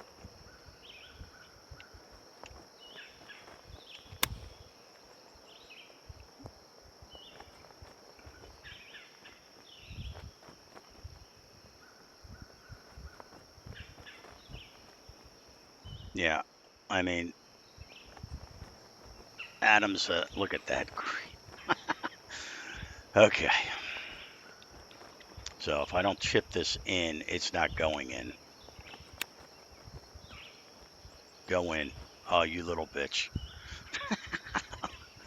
Okay. So we get the gist of this. I mean, I think the course overall, um, come on back and go in the hole. Come on. Come on. Oh, yeah. So I've had enough. But, I mean, the greens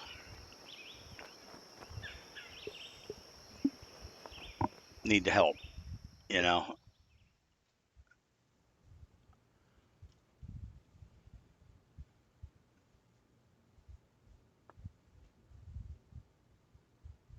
I know. Yeah, it's tough. So, it's like, and that's why when I design courses, you know, now major high, this is where I beg to differ with you, right? So here's one of my courses. Let's see, just to give you an idea. Uh, where is it? Jericho. So Jericho National is a LiDAR course. It's right down the road from me. There's like 200 bunkers on it. All right. But why is this pulling it in?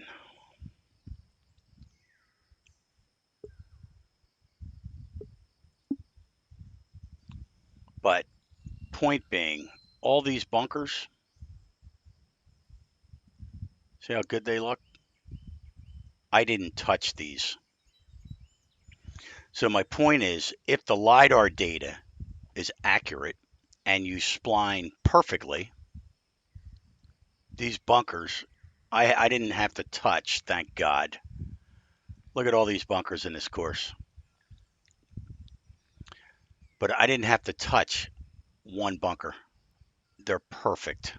So, point being is that if you have good LiDAR data and you spline it properly in OpenStreet, you can actually have a course with bunkers that are just perfectly lined up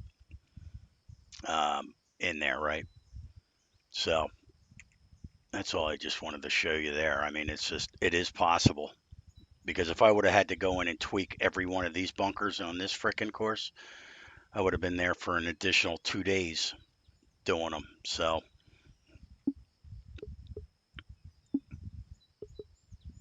and the same thing with, I think it was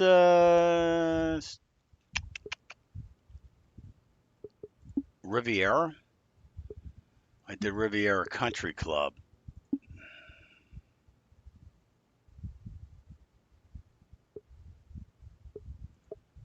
And check these bunkers out. Hmm.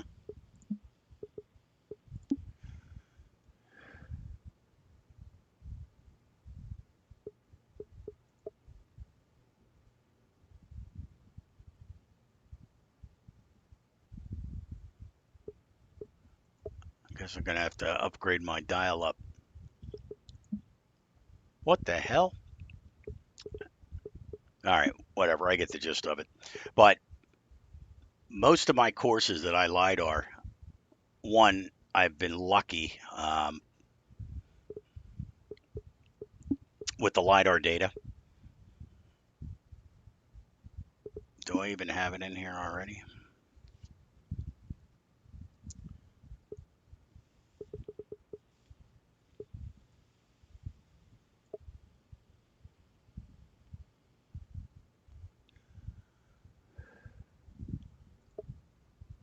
Can't believe I didn't back up a Riviera. I did not, though.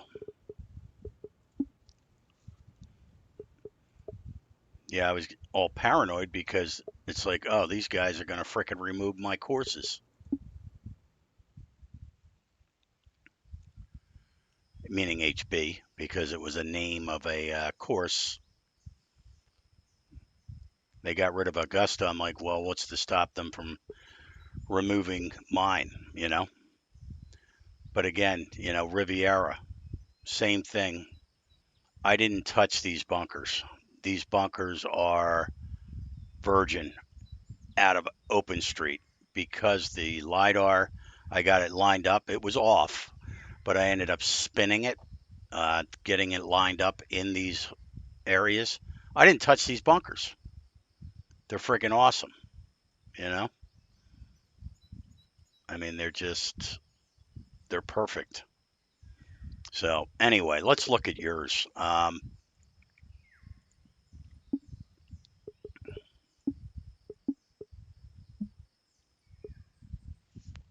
Yeah, I know, but it may as well be gone, you know?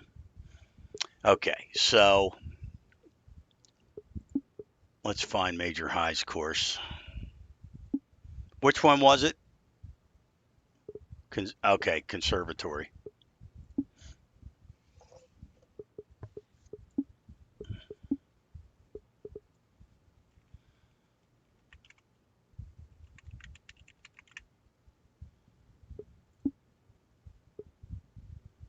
All right.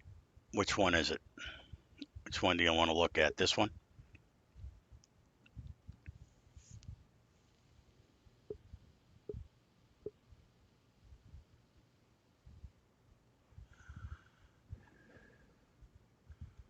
Okay, this one here.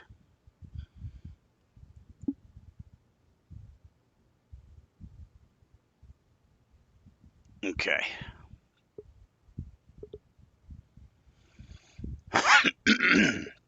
So if I just take your settings, firm, firm, fast, sweet, black tees, 3, that's fine.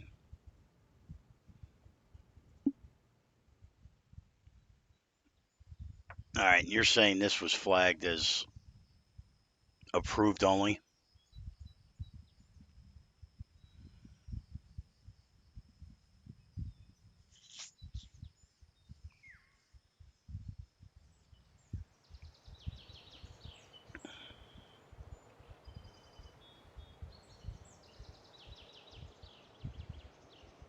Okay.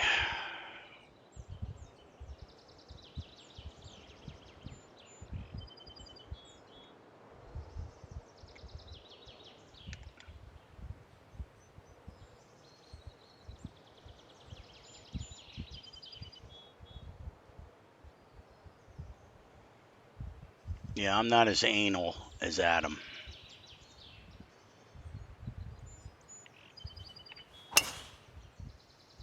Nice. No, stayed in.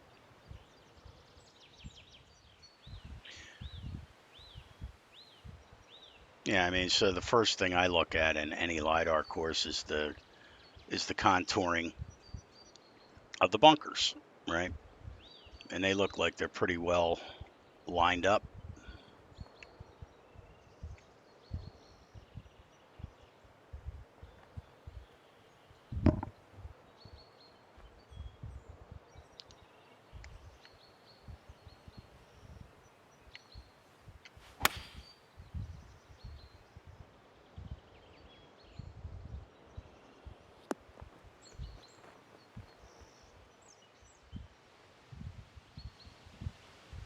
Yeah, I mean, like,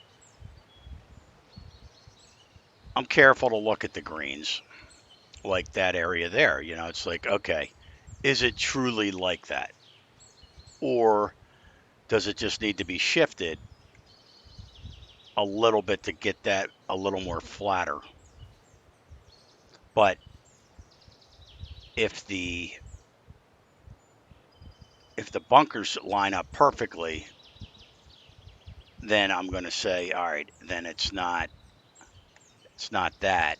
It could be just the splining, in which case I would just take the fuzzy brush and raise it up a little bit, make it a little more playable. But again, I don't know this course.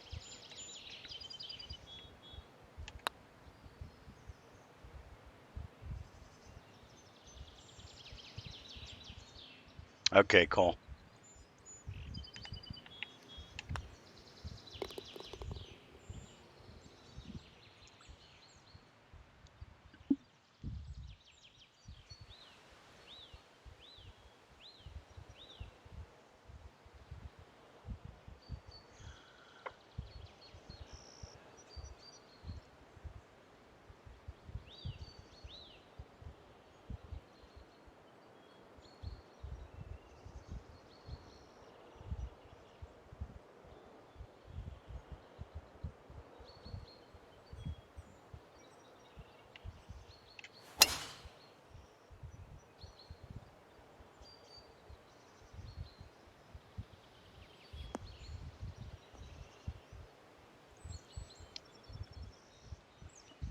Now, did you run any fuzzy brush over the fairways to smooth them out a little bit? Because they look good.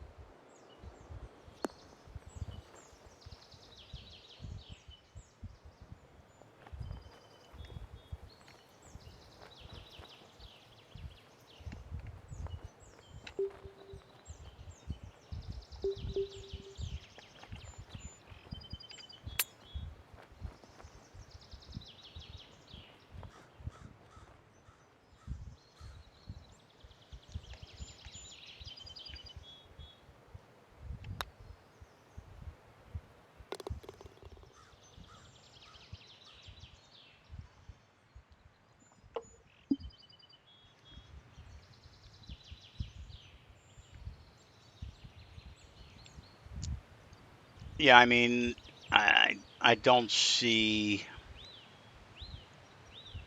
May I ask who flagged it as approved?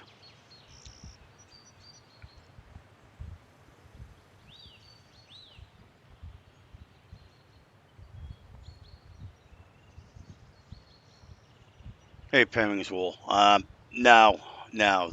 This is actually Major High's, um, one of his LiDAR courses that was reviewed by a different reviewer other than myself, and it was marked as approved.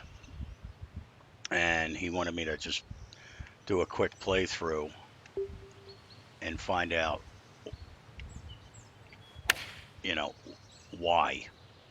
What is it that, okay, actually, I can tell who did it. Hold on. I'll be curious. Let's see.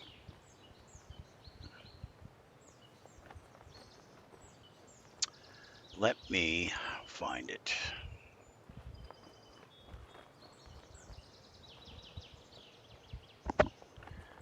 The conservatory.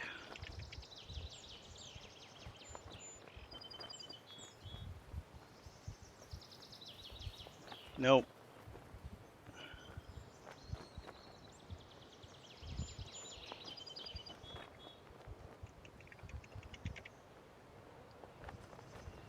Did I spell that right? Yeah. All right.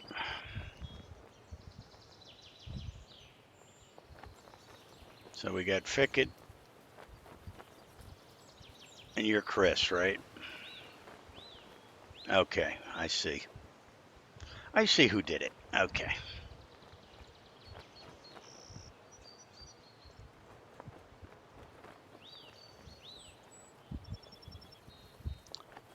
Yeah, I see who marked it as approved, and it makes sense. So to be honest with you, there's probably absolutely nothing wrong with it.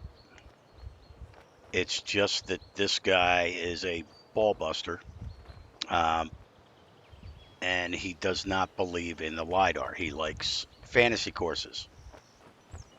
He's never done a LiDAR course, doesn't want to do one, and that's it.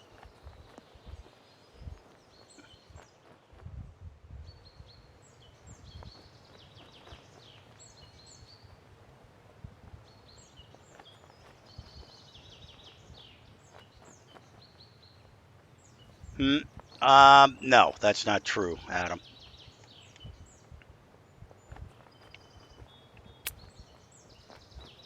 Not true. No, he's actually looked at some of my courses and flagged them as tour worthy.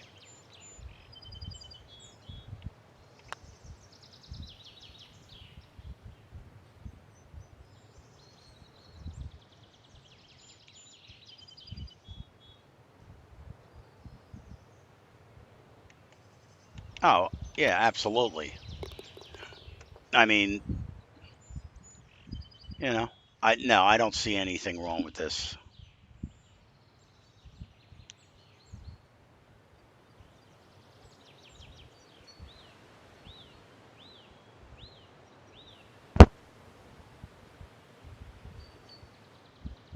So it's all on who does the review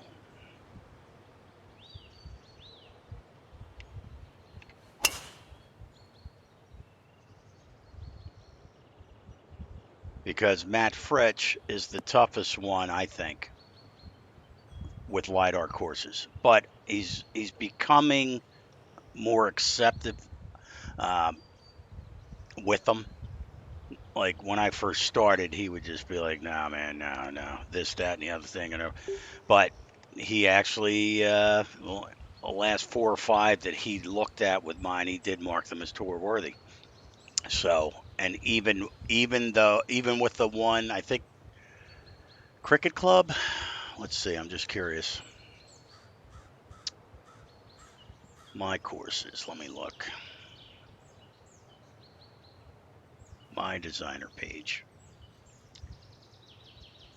So the only one that was not classified as tour worthy, ironically, was Oakmont, and that was by Matt, and that's because he didn't like that there was no light rough on the course. It was all heavy rough.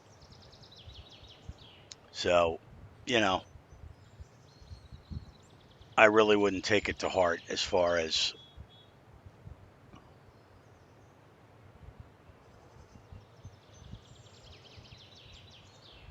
now. Fritz did that, Adam.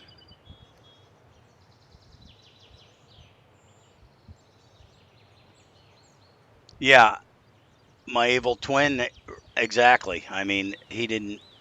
So I'm going to quit out of here because you can't. No, there's nothing there on that course that somebody's going. That's just approved. I mean, it doesn't make any sense. It all depends on who does it, what mood they're in. You know, um, it's just like Oakmont. So if you look at my Oakmont,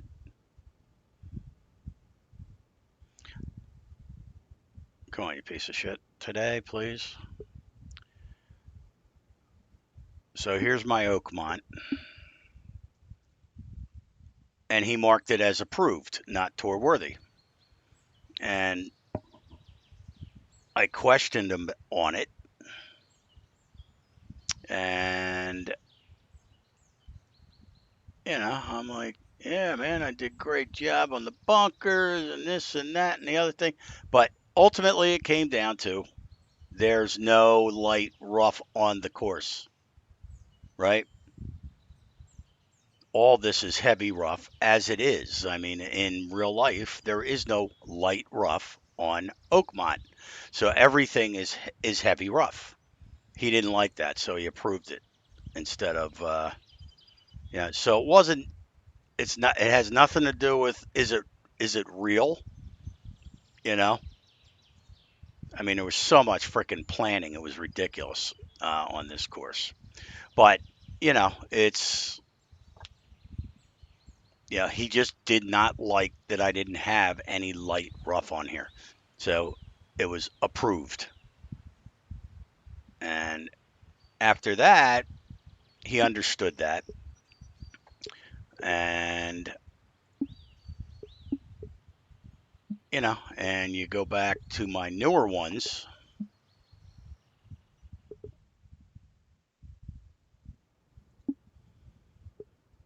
like White Marsh, Aronimink, Philly Cricket Club. This is the one Eric played online. And Eric's like, oh man, I really don't like that. And I'll show you what I'm talking about. So if he would have been reviewing my course, he probably would have said, you know, it was approved. Oh, come on, you piece of crap. Is this, is this a cricket club or not? But he didn't like the idea of me having this heavy rough here. I made it a different color, right? And he could see this line here, right there. And he's like, "Oh man, that looks terrible." And then Matt actually brought it up to him that all of this, that color is heavy rough. You know, it's just that I put the straw, which is really what it looks like, as much as possible. So you're damned if you do, damned if you don't. Um, if you go over the edges, it's not accurate. So they flag you on that kind of crap. And you can see here, you know, there was stuff that I went right over the freaking path. So it's brutal. You know. So right, they want nothing. I forget what hole it was. I think it was hole number one. They were teeing off Was this the one? And yeah, here, it was like, here, man, that's a fail. You got a tree in the cart path, and he's right. I did not see that freaking tree in the cart path. So he's like, that's not tour worthy. You have to have everything perfect, you know. So, and then there was some grass in one of the cart paths. I don't even remember where it was. Um, but there was at the end of the cart path, there was grass, the high grass in the cart path. He's like, you can't have that with LiDAR. It has to be absolutely perfect to be tour worthy. So it is what it is. I mean, but he ended up uh, marking this as tour worthy anyway. So, right, everything's cosmetic. And that's Matt's logic as well as a couple other guys that if you're doing LiDAR, you're not doing any design, which is not true. I mean, you're not, yes, you're not designing the course. Pete Dye or whoever is designing the course for you. But, yes, it's your responsibility to make sure that, the course is done correctly, like it's lined up. Um, like White Marsh is my last one, and I just, you know, it's right down from Marion, and these are all near me where I live. Um, so I really took my time with this one. The water looks great, and he did. He flagged it as tour worthy. But my point was, um, you know, the alignment was off on the bunkers and everything else. I had to rotate the course around to get these bunkers in the way they should have been, right? I didn't sink them down or anything. These are, true to life. But, you know, it's actually, this was the first course. I couldn't believe it. I think it's this one. Was this the one I had to actually do a retaining wall? I'm like, holy shit, how do you do that? So I ended up having to do a retaining wall somewhere. I think it was this one. And then I almost forgot this creek, this pond completely in open street. I was about ready to publish the course, and I'm like, hold on, is that water over there? This was not even splined out. I had no clue that this was even there. So I drew it in manually with Google Maps. I had to measure it. So, it's where the hell's that retaining wall? I thought it was on White Marsh. Maybe it's not. Let me just curious.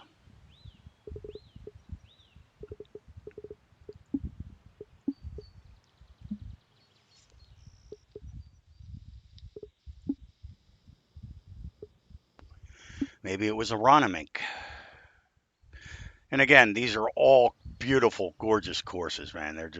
They're all um, within a half an hour of each other, and they're all very well-known courses. That's why I love the area I live in Pennsylvania. Oakmont's about 6 hours away, but I don't know. Anyway, publish and whoops, another 5 hours to make some more wetlands areas. Yeah,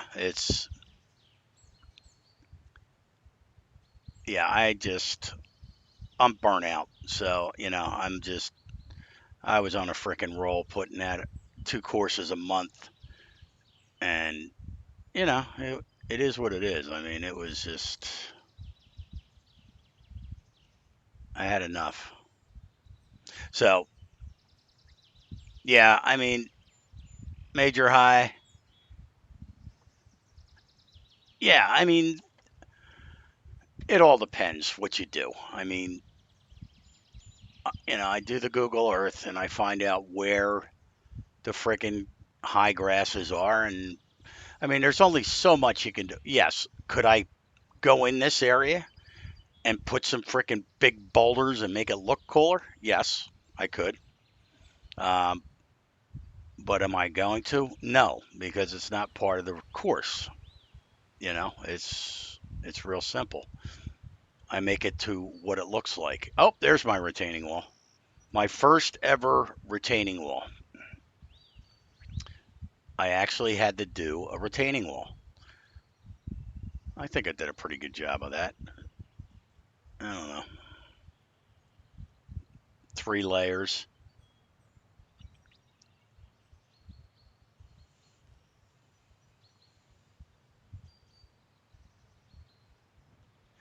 Yeah, oh yeah. Yeah, I'm done. I went, I actually started a couple of them and just stopped. I mean, it's just, what were they? One was really popular. What was it? I am an unpublished, right? I think the course was ranked. Which one is it? Is it Hallbrook or Cedarbrook? It was like in the top 100 courses in the United States. Hallbrook, I think it was. And I started messing with it, and I'm like, you know what? The shit just doesn't line up. So there was data. I forget how old the data was. And as you can see, I only do a couple holes to check the alignment to see if it lines up properly. And I just couldn't get it lined up. I think, like that one, I'm like, okay, that looks pretty good. But I think I tried a different hole and I couldn't get it lined up. Where the hell was it? And I was spending hours just trying to get the course lined up with the splining. Maybe this is not the one. This one looks like I did one hole and said I had enough. I just don't want to do it anymore. Maybe it was this one, Cedarbrook.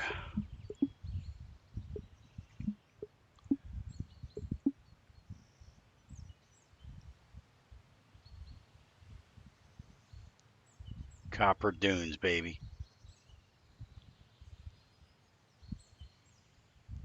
Yeah, this is the one. Cedarbrook Country Club. So I started to do it, and it's amazing. Look how crappy this course looks, right? All you have to do is just change, not even so much the theme as it is the friggin' lighting. Change it from 11:30 by default to 4:30, and it's like a whole different course. The inclination's brought in by Chad's tool, which I never mess with. I don't know if you guys do. And weather, I can't stand clouds. I turn off haze.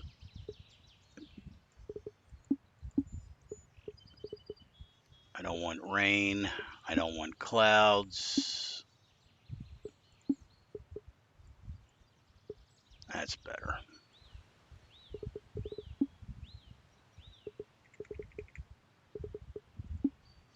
But I think it ends up changing the time back. No, 4:30.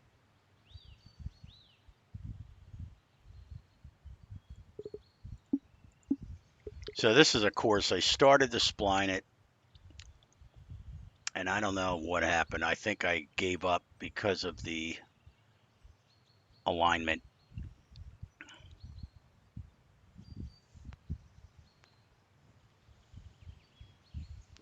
Yeah, Matt, he doesn't get angry.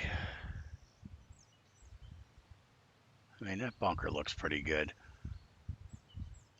And I still have to rip out these transitions because anybody that's done LiDAR knows about this dreaded frickin' thing that they put in there from OpenStreet.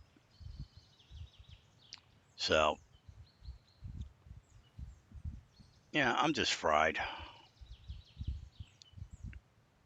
This one actually doesn't look too bad. The green looks pretty good. I don't know. Maybe I'll take a look at this one again.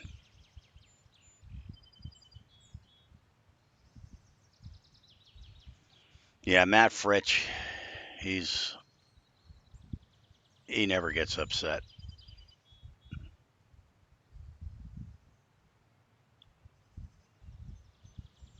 And you know what the ironic thing is? I was watching, somebody had posted on my YouTube channel about the LiDAR, and they said, dude, thanks so much for how showing me how to put water down and then go back in and make changes in OpenStreet and still have the water intact. And I'm like, what? You can do that? Apparently you can. I did a freaking video that, let me see, I'm just curious. I did a video on the LiDAR training, and this guy was like, thanks. Um, and I'm like, what the hell's he talking about? And he showed me, like he had it marked to it. And I totally forgot I even did this. But there's a way of editing the golf course, make changes, go back into OpenStreet and pull more stuff in without messing up the stuff you made. It's just, and I think, was it this one?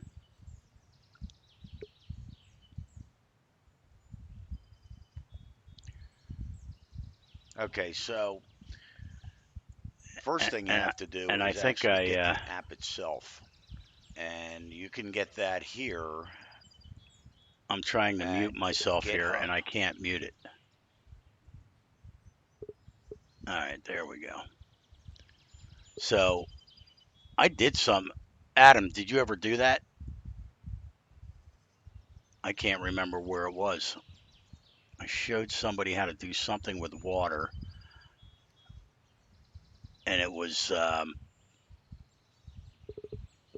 God, let's see.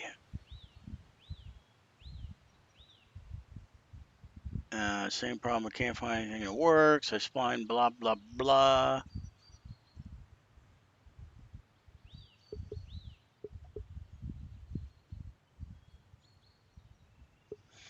Yeah, I mean, normally I will make sure everything is splined before I start working on it. But according to one of my videos here, there was one that I showed this guy.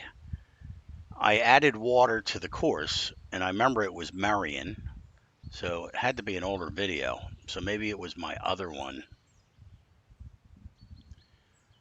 And I showed him how to do this. I'm like, holy shit, I forgot you could do that. So let me, it was very cool. I added water, went into OpenStreet, added the water, made changes in TGC 2019, and then I was able to pull in, make changes to Marion, and it kept the water that I made. I don't know how the hell I did it.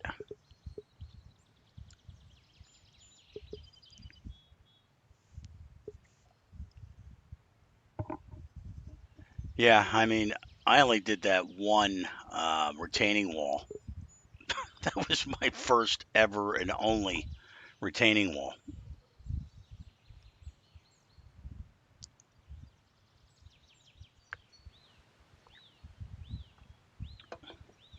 It's just obviously it wasn't that video.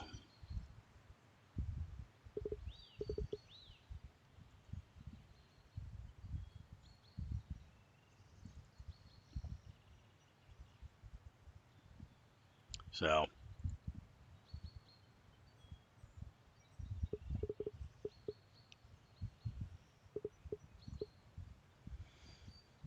All right. Well,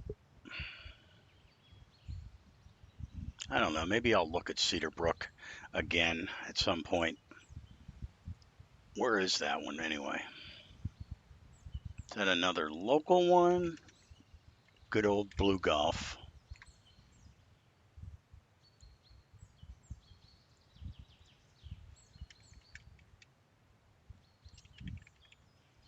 Cedar Brook.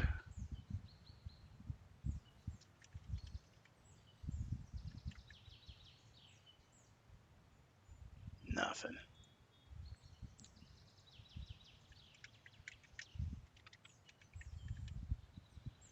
Cedar Brook Country Club. Yep. Cedar Brook is in Pennsylvania, in Bluebell, which is about 20 minutes from me. All right. So,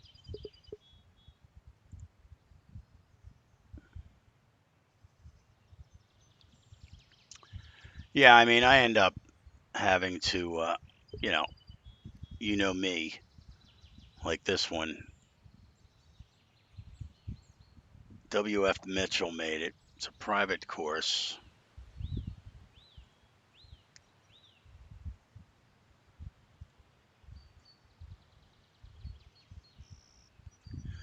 And it seemed like a pretty good course.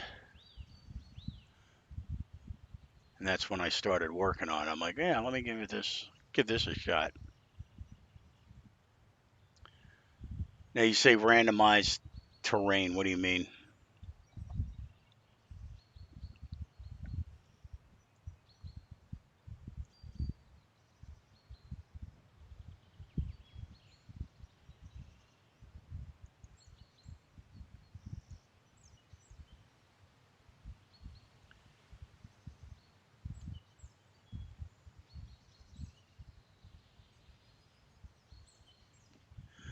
Yeah, I mean, all the courses around me, they all use that 2015 lidar, but it seems like everything just lines up beautifully.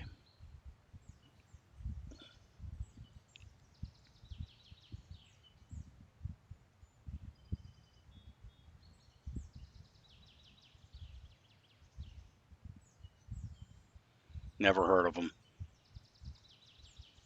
Well, I've heard of Glen Mills, but that's pretty much it.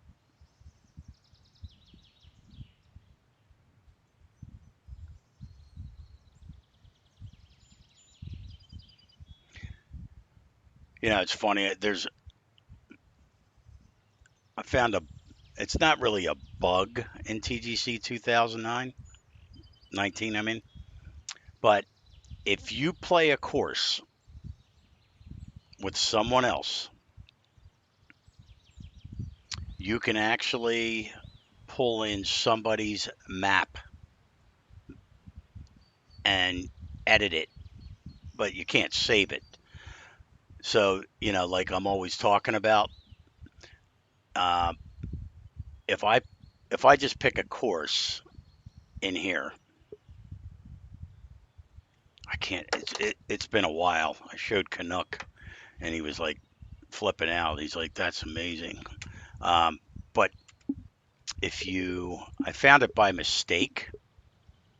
See how you always see the last course you played um, before the other course loads. So it's like a cached version. So like if I go in here and I play a course, I did it with I did it with Greg's and Terry's course on two different ones, Purgatory I think, and I played it with Greg. The problem, you had to play all 18 holes with somebody else, and then you could pull in the course in Designer, and you could go into the map, you know, into the course file and make all the changes.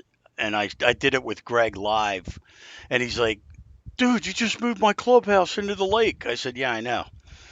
And then I'm like making all these changes, but it's read only. So you try to save it, it shows the resource meter as being 100% and you can't save it back. But it's pretty cool. Yeah, so um I mean, I can try it. I forget like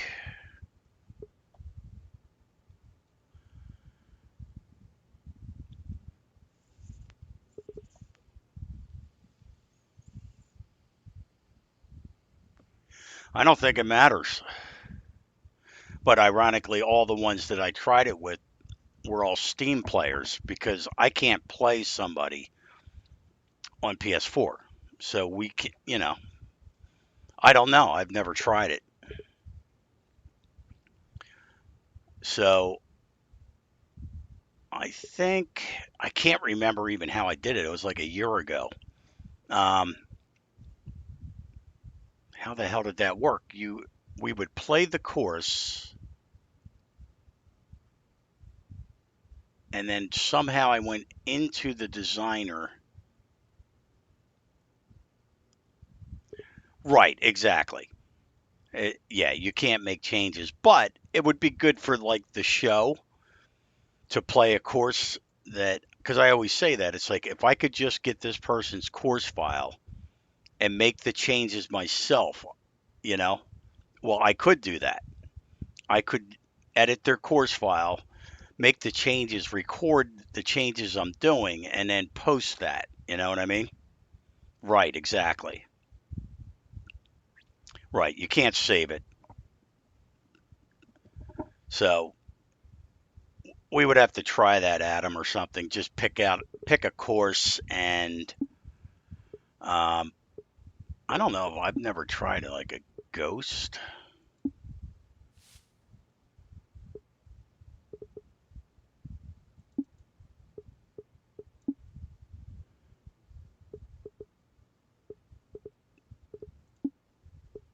I've never tried trying it with a ghost.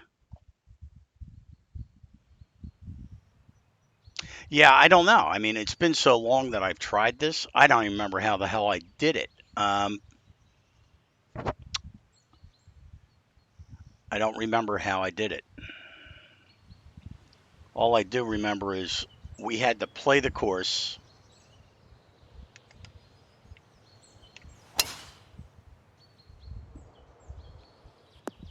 We played all 18 holes, and then somehow at the end, I don't want to.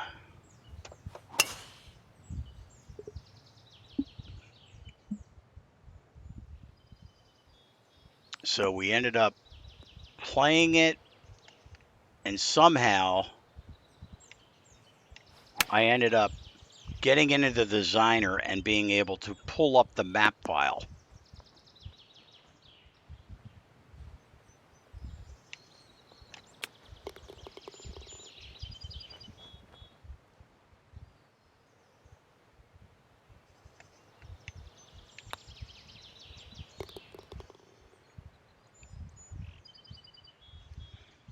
Right. So I just want to see if it works. I can't remember how the hell I did it. Like I said, it was like a year ago, and I showed Canuck, and he's like, "Oh my God, that's amazing. That's pretty cool." But then we found out you couldn't save it, and it was like, "Nah, this is bullshit anyway." So, but it actually would be a good thing for the show because I would be able to go into the map file and play it and make the changes, but obviously you wouldn't be able to save it.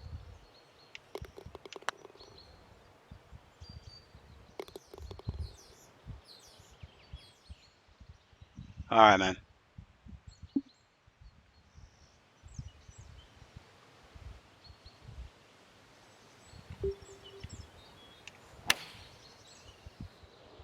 See, I don't know if it'll work with a ghost or not.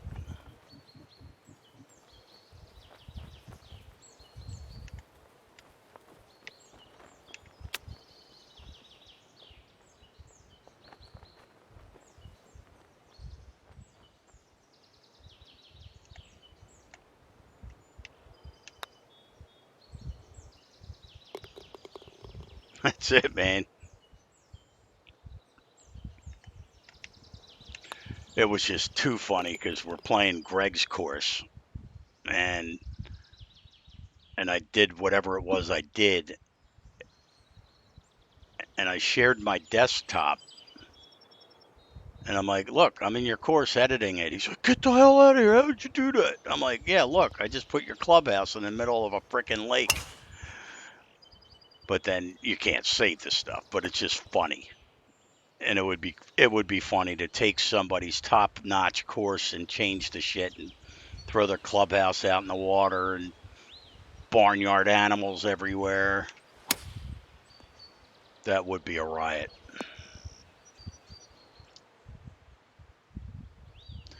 But yeah, I don't know how I did that.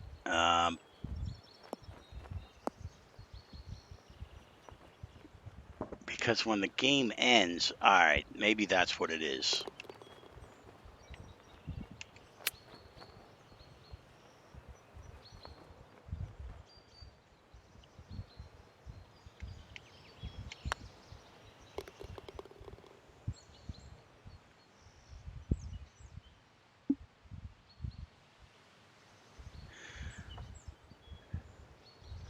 That's a good question. If you play only 9 holes, you set it up for 9 holes. I wonder. Hold on.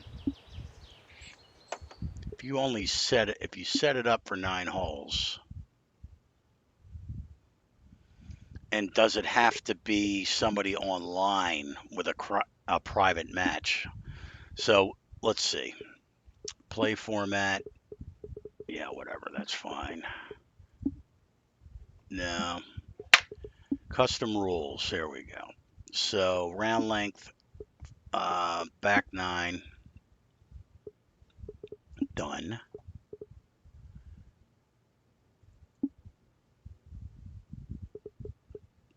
Black one, and I don't think really that matters.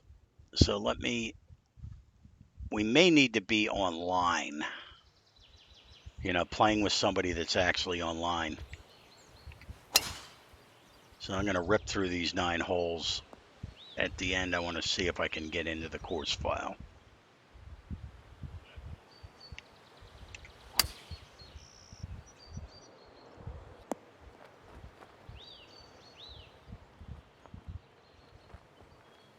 Right?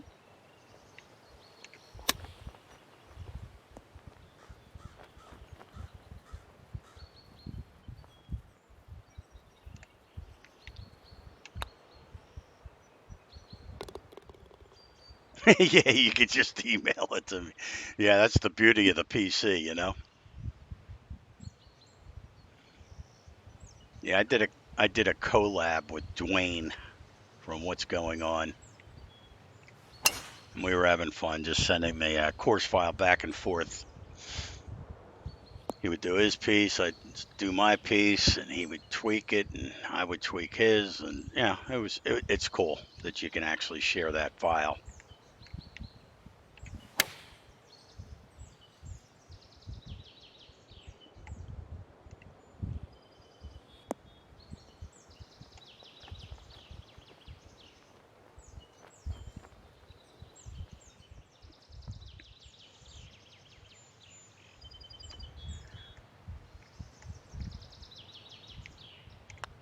Because the sad thing is I forget what I did to get into the designer,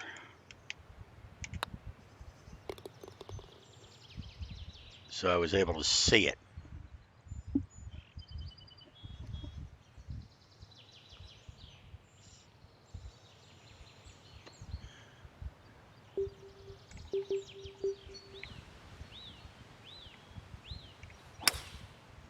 Oh yeah, that was a good shot.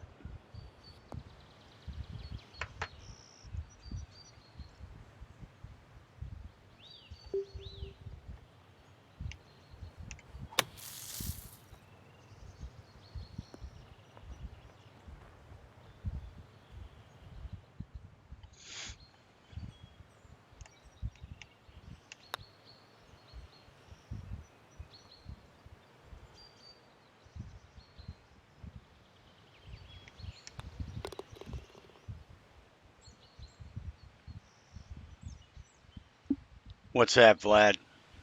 You did what with Eric?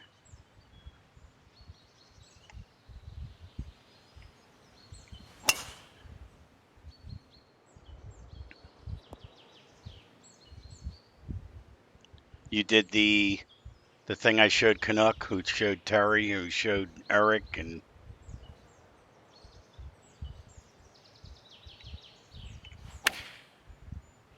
oh, you collabed? Okay.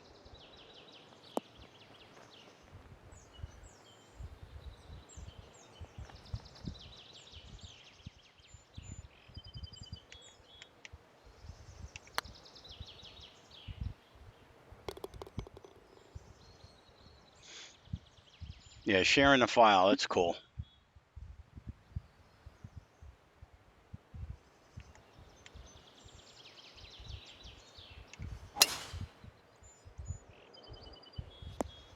Yeah, for some stupid reason, I think you have to be playing with somebody else online for this to work, but we're going to find out.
What's up, Sorter?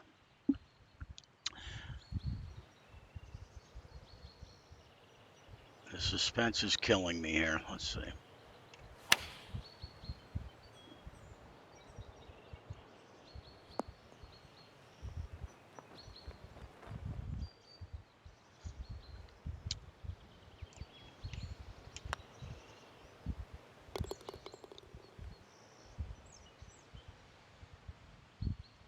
Yeah, I wish I remember what the hell I did. I can't remember what I did.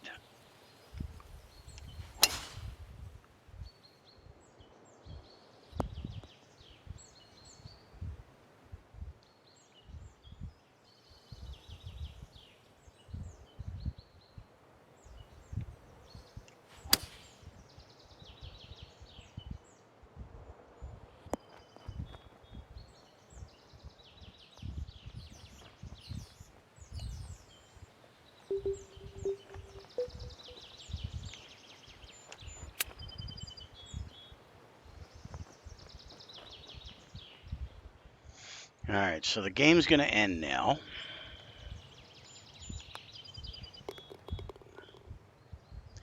How the hell did I get into the designer from here?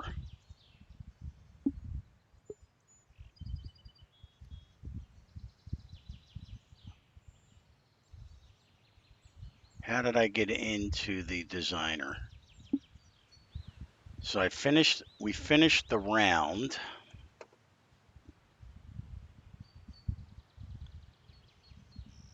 How the hell did I get in there?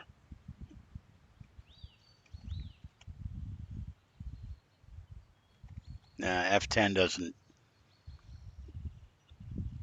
How do you go from to the designer from here though?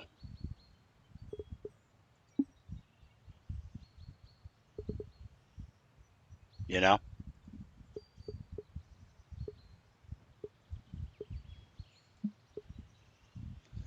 because I thought I had to go from this area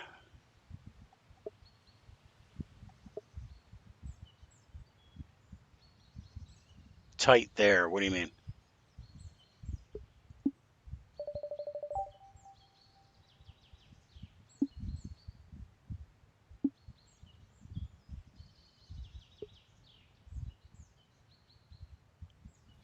Yeah, that was the settings though, right?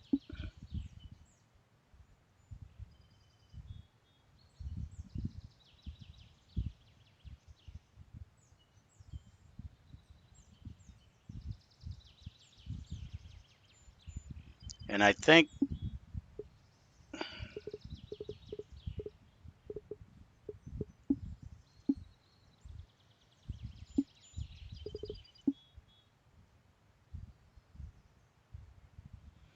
yeah, I mean, this doesn't,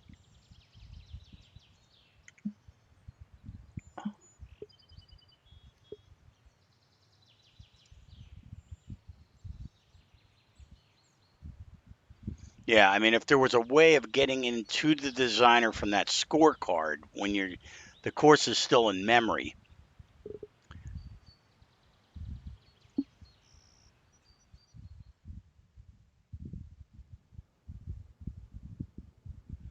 and there's no way to get to it from here.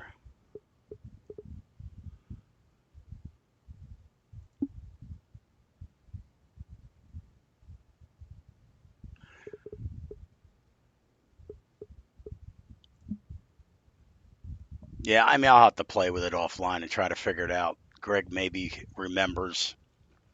Um,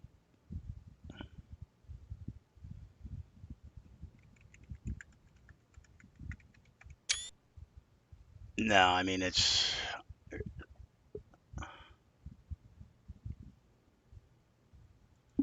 I create a match, I don't really have a key. I can't remember how I got into the designer while we were still having it up and running.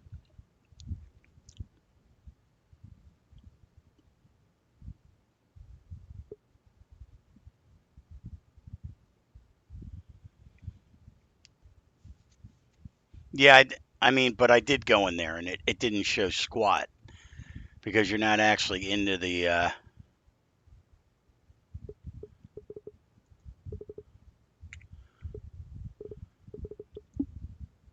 So you're saying what? Go to settings, course designer, but nothing you can do here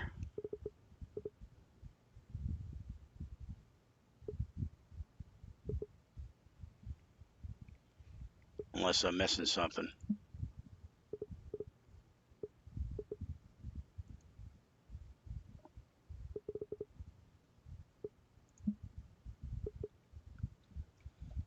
Because like Vlad said, if I go into,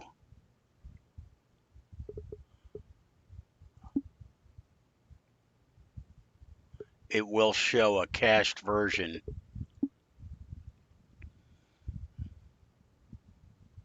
of that course when it was loaded.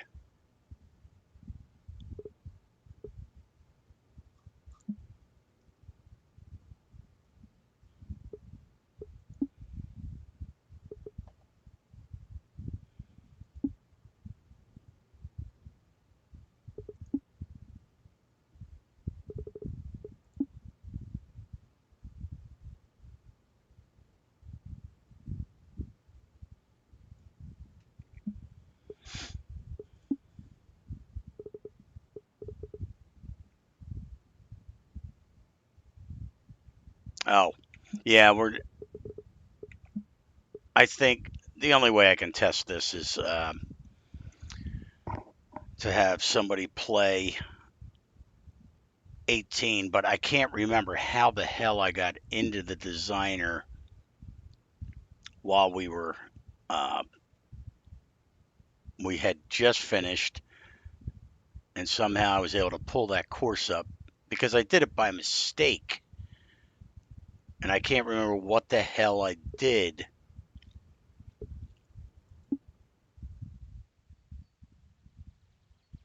Yeah, it was his course, and I actually went in and pulled in his map file was up, and I was able to go in and map it like as if it were my course and made changes as he was watching. Of course, you couldn't save the stuff, but you could have fun and just move the shit around. He was flipping out. I'm like, yeah, I'm totally hosing your course here.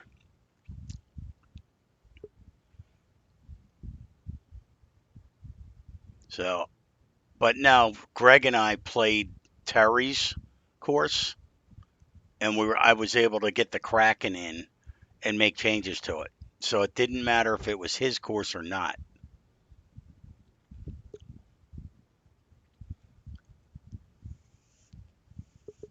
So whatever. I'm gonna go eat some lunch, guys. So I'll play around with that. If I find out what I did, I'll open up a stream and we'll have some fun with it. But um,